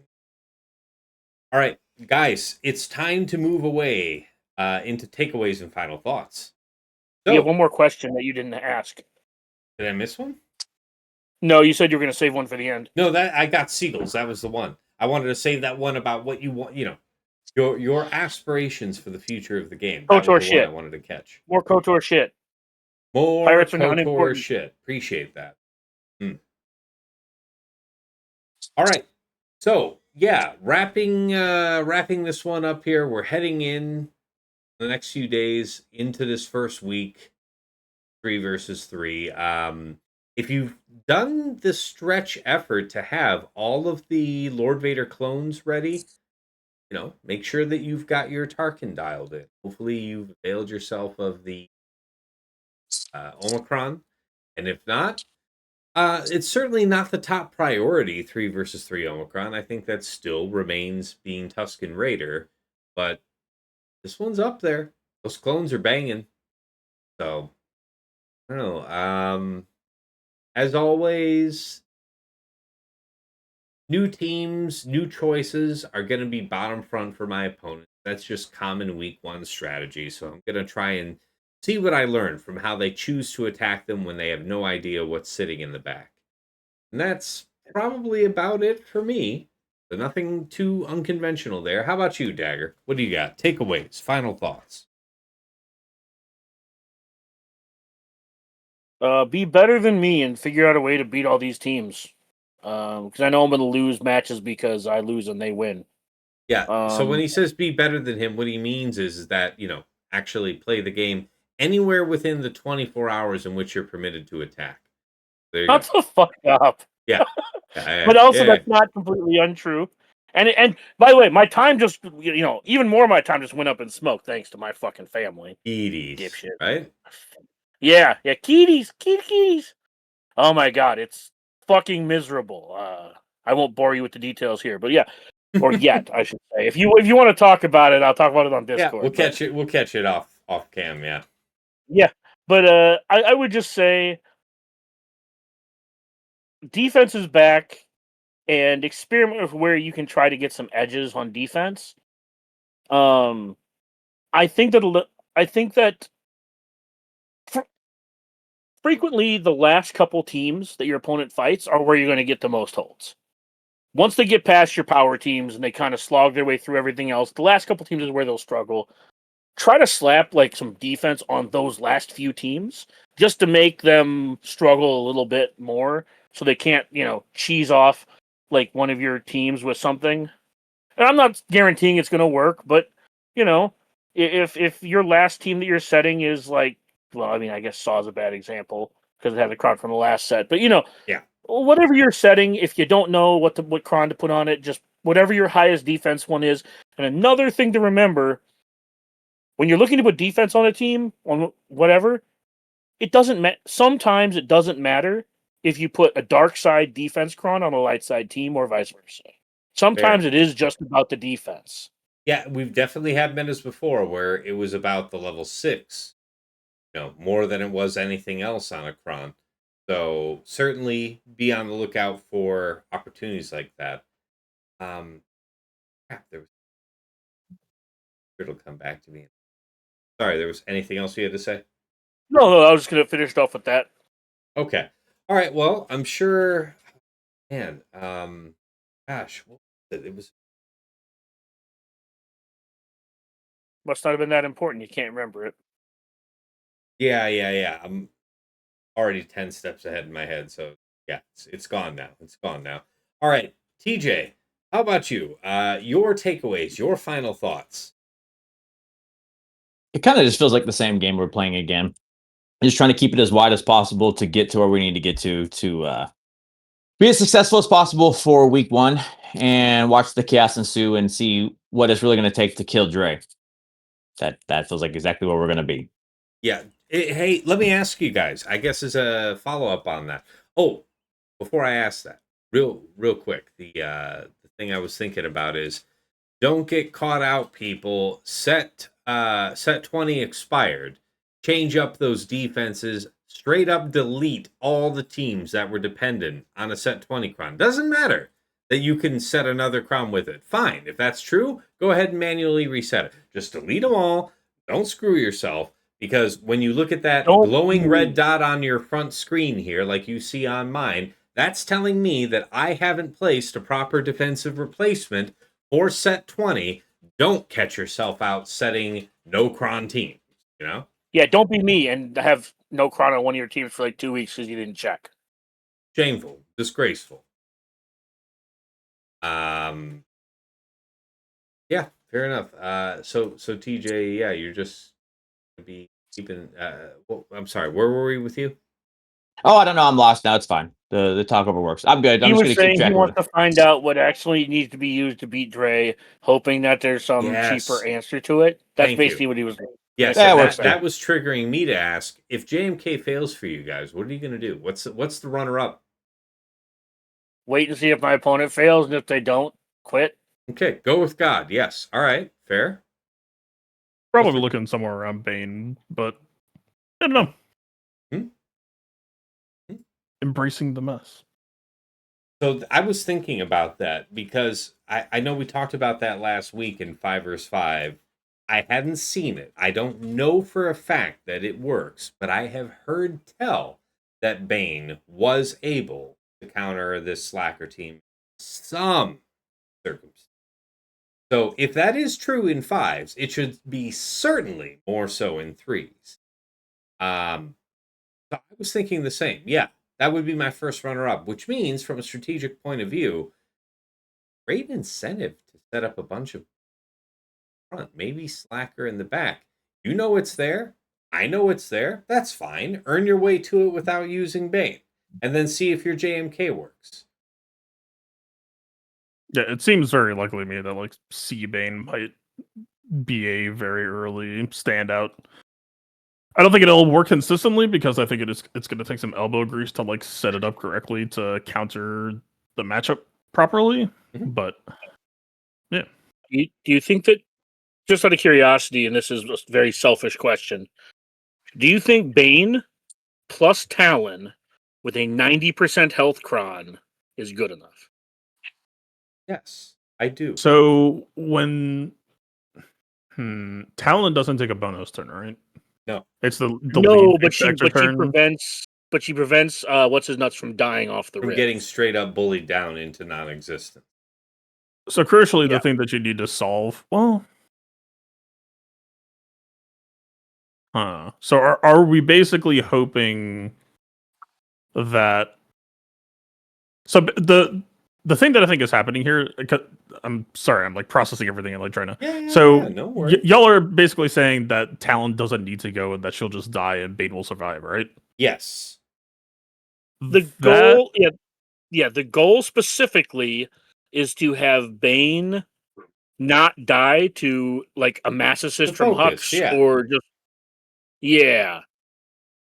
because she gives him a savior. Crucially, I don't know if anyone like you might survive and like get that AoE off, but the Kron does have like 150% defense. That I think what's happening here with the matchup is I think Bane really wants to try to play to keep two alive, just because you need to buy some time and you need to have a So, like, stand-in that can. So set was one of my defaults, but I think as I've been seeing people like work on the SLK mirror, really this is just a question of puzzle solving for trying to get a second person who can take a turn comfortably. Let me ask you Because I'm this. considering reserving the Zalbarkron for this team. I can see Right why you now- would say that. Sorry, go ahead. No, Zalbarkron, the test that we showed last time was with Zalbarkron, and I was impressed with the amount of health that it had and the defense on top of it. The advantage that I think C really has here is he has a lot of intrinsic bulk, he has a lot of intrinsic speed, he can't have his TM reduced, that he will kind of just satisfy those conditions. And like Savage is like I really think Savage is wishful thinking. Like I don't know that Savage will actually get the trick done. Like he gets pre-dispelled to boot, and like I'm thinking of like Afra versus Treya type shit. The moment that Savage gets dispelled, he seems like absolutely miserable. Also, Locked Shock is kind of aids on him. I was I'm going to 100 say, yeah, again, we're thank you. talking about a team that ignores taunt on their own turn. They ignored Tom, but at least like the TM gains that he got for getting crit, I was just like hoping that Ray AoE would like try to cheat you to getting a turn off. You have that a little bit extra survivability on his when he gets hit. It again, I'm not saying it's a good idea. It was just like conceptual of like ways that we can try to solve the puzzle. Malik as a side for Bane might be a way to try to do it if you're just like hoping that Malik gets the bonus turn off and then like satisfies the condition, but I don't know if that's safe. Exactly. Well, we have. It depends on what you're willing to take because we have a Sith Kron below 100%, and True. if you want to take that Kron, again, it's below 100% health or whatever it is, right? Yeah. So Malik will get his bonus turn the moment he's touched. That actually could be crucial for this matchup, at least while it's still active, to be honest. I'm glad you pointed that out. Yeah. All right. And there's That's a health good on one. those Krons. There's health in them there Krons. Yeah. And that's still the health up level 3 and all that. Yeah. Yeah. Yeah. That's what I'm saying. Like, might actually be useful. High armor penetration yeah. is classically proven to be very valuable with Bane. So again, it's all aces on that. I was under the impression we were talking about C specifically, so I was kind of going. Oh off well, of yeah. that. Well, then the health. Well, but the C doesn't need the Sith bonus turn. The Sith bonus turn is the way that you can get cheaper than C potentially. So. Oh, gotcha. Because then everybody takes a turn and you can actually kill them. Yeah. Yeah. Okay. There's components of a stew here. I don't know if there's like a proper answer, but no, like that. These are the building blocks that would possibly get that team down and save Z. TJ, I know we kind of hijacked you there for that question. I'm sorry, that's on me. Did you have any other comment you wanted to throw in here for the people? Nope, I think we're good, man. I think it's a wait and see game right now, and just try to be as well prepared as possible. I Wait appreciate you, and man. see. Wait and Sorry. All right. Sasha, Aisha, how about you? Your takeaways, your final thoughts. Lessons learned for Yeah, the folks at home. on the bigger stuff, a lot of ground already covered, which is really useful, and it's been good conversations. Just one little reminder, like we talked before about how to manage in this world of defense again when this set itself doesn't have armor pen. So if you happen to have reroll mats for the last set sitting around and you felt your Datacrons were fully formed and optimized, it may be worth taking a look and seeing if you want to spend some otherwise unused reroll mats to try and get a bit more armor pen for the next couple of months. So that was just a little prod. I haven't done it yet, but I don't even know if I have any reroll mats left, but I figure that's probably worth doing going Yeah. into this current meta. Yeah, and I think that, when we're in that period where set 21 has expired, and then we're looking forward to the next set that we know nothing about, what do you use to get around this defense if there is no armor penetration? I think there is no substitute for just stacking offense. So if but that's something to think about for the second conquest. I don't think that's something to really sweat this run. Fair. Hey, one other thing I'll add really quickly, and then I've Please. got to jump. But beginning of a new season, and there's a bunch of new stuff out. There's this Datacron set, everything. It's always worth watching content creators, but this is like I think the most impactful time to watch and learn from folks like Tass and Fatal and everybody out there that's streaming. So watch your content creators. I sure as hell will be. It's a ton of fun to learn, and they do the trials, so you don't have to make all the same errors. They fail, so you don't have to. Also, sometimes they succeed, but yes, I like that. You're right. I also So, posted the cron. that's my plug. I just re-rolled. So to Sasha's point, I just re-rolled a bunch of stuff on one of my crons, and I posted it there. And this is what we're rocking with. So that's 88.77% armor penetration and 82.63% health. And that's that's a dark side buffs up level 3. Yeah. Yeah. I've got to jump, guys. It's been fantastic as always. Talk to you guys soon. Have a wonderful weekend. Hey, take care, man. You as well. Good talking. Bye. But yeah, got inspired to re-roll a cron because I have a bunch of stuff. And this is what I'll be trying just off this conversation. So dig it. Fatal out here giving me hope, whether for good or for ill.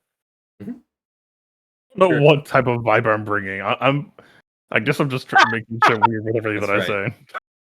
I imagine like a D&D paladin, like mace raised into the sky, like light beaming out, in all directions. That's Fatal. Picture Fatal's head on top of that character. That's him lighting the way for you on this Bane thing. I'm basically Cray and KOTOR 2, where like no matter what you say, she just like starts admonishing you and like has no firm beliefs of her own.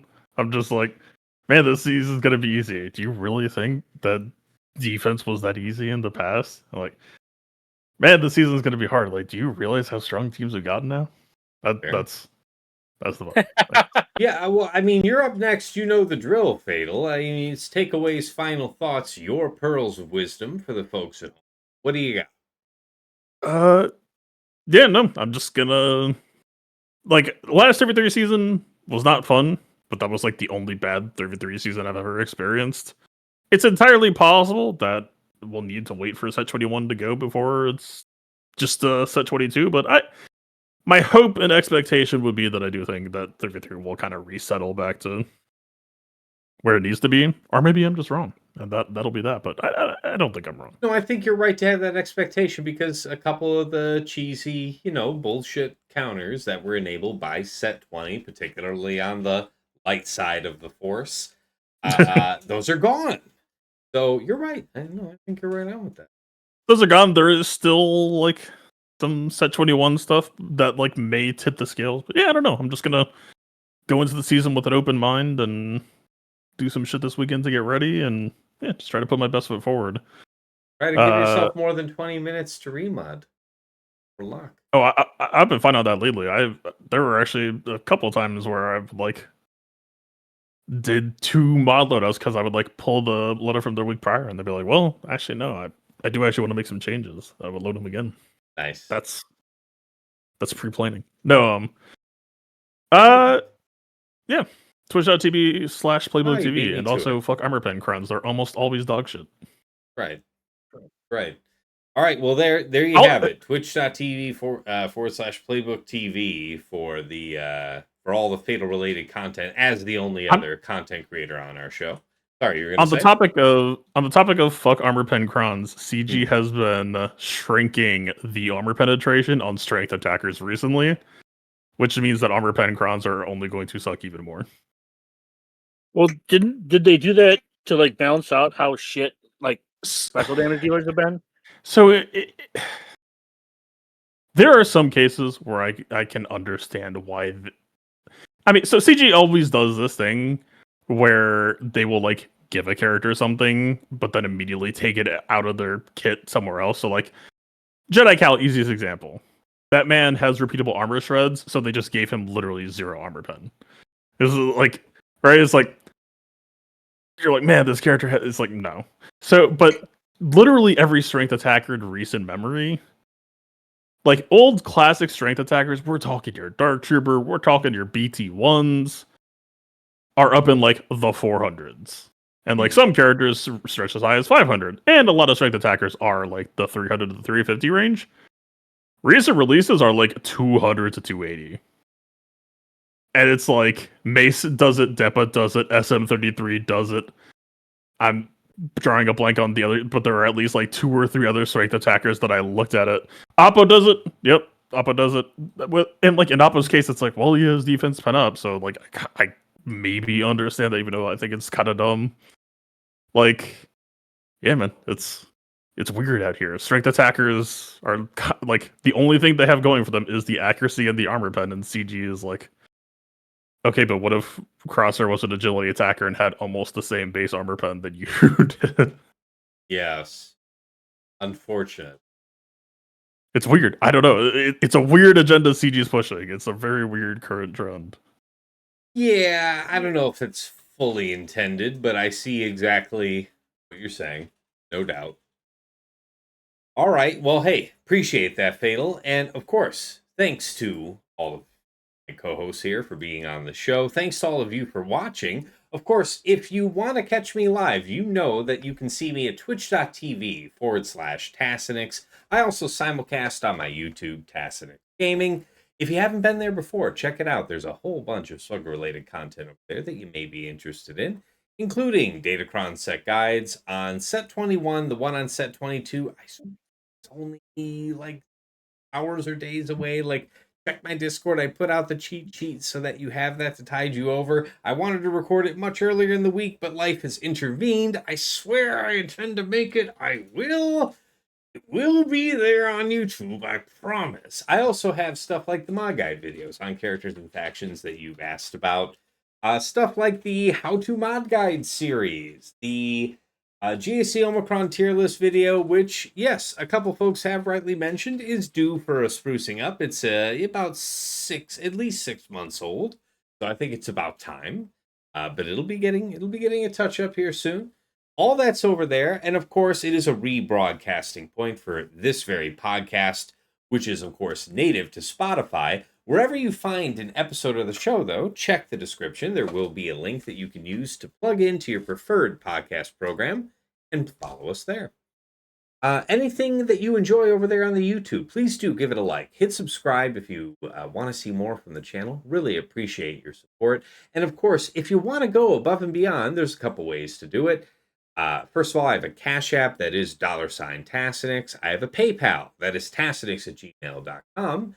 And of course, if you'd like to get some enhanced scouting power for yourself, early access to some of my content, including gaming, and some other fringe benefits, you may want to check out my Patreon at patreon.com/Tassinix. For any upwardly mobile GAC player, there is something there of interest for you. At $5 a month, you enter the TAS House at VIP access level, where you get early access to the Plotting and Scheming podcast, which is coming out to our general audience on Friday mornings, 8 a.m., but our patrons are coming in with the episode as early as Tuesday night, within hours of recording. So you get that early drop on the first round of the week. You also get early access to the Datacron set guide videos, a couple other odds and ends as I make them for patrons, and of course, a dedicated text and voice chat on Discord where you can usually find me lurking. So pop on in and say hi. Thank you so much to Andrew, Banja, Deadpool Cow 28, JJ's Productions Twitch, Jobin 4527, Miasmo, Mus Ross, Rays Malbus, Sam Vimes, Sheepdog 47, Squed, Stark Strategy Gamer, Sweens 14, and White Wolf. Moving on up to the $10 a month tier is VIP Access Plus, where you get a bundled Patreon access to me and to your choice of either OmegaBot or Hot Utils Patreon. OmegaBot is a tool that I highlight at the start of my streams, which shows a very concise, at-a-glance sense of what your opponent is about offensively and defensively. Anybody can use the tool to scout their opponent's last week of Grand Arena history for free, but only patrons can build out a custom report with any number of weeks. You get a downloadable HTML version of the report with links that you can click that go right back into Swugga.gg or Insight, helping you drill down on those certain fights you're really interested in scouting out, just saving you more time. Alternatively, you might go with Hot Utils Patreon, aka Chili, which is the #1 tool for your mass mod management and loadout creation. Nothing else lets you so easily switch between your Grand Arena, TB, TW, and raid mods with just a couple clicks. You can remod your roster comprehensively like TJ and Fatal do. You can slice through hundreds of mods in a few seconds, be a big help to your guild and TW, and a few other odds and ends. Either way, there's no wrong way to go at VIP Access Plus. Thank you so much to Dobby, Esh Sotnakamp, Now For Me, Mr. Tony, Ploon, Shake23501, Single Malt Jedi, Snack Attack, Striker, and Trouble Fingers. At VIP Access Premium, this is $15 a month for the Double Bot Bundle. So, Patreon access for me, OmegaBot, and Hot Utils, all in one sub. You can't find a better deal a la carte anywhere else, so that's why so many of my subs say that, it is the best value bundle in all of Swugga. Thank you so much to Argot, Arch, Big Ninja, Duckstab, Darth Link, Rick Rack Paddywhack, General Milan, Ivanek, Johnny B. Ottawa, Kev, Mini GK, Hills, Twig, Saldag, Sir Boss, Sophus, The Lost Womp Rat, Wilco, and Zoltre. And of course, at the top of the list, in Jester's Club Elite, the one, the only Nomad's Reaper.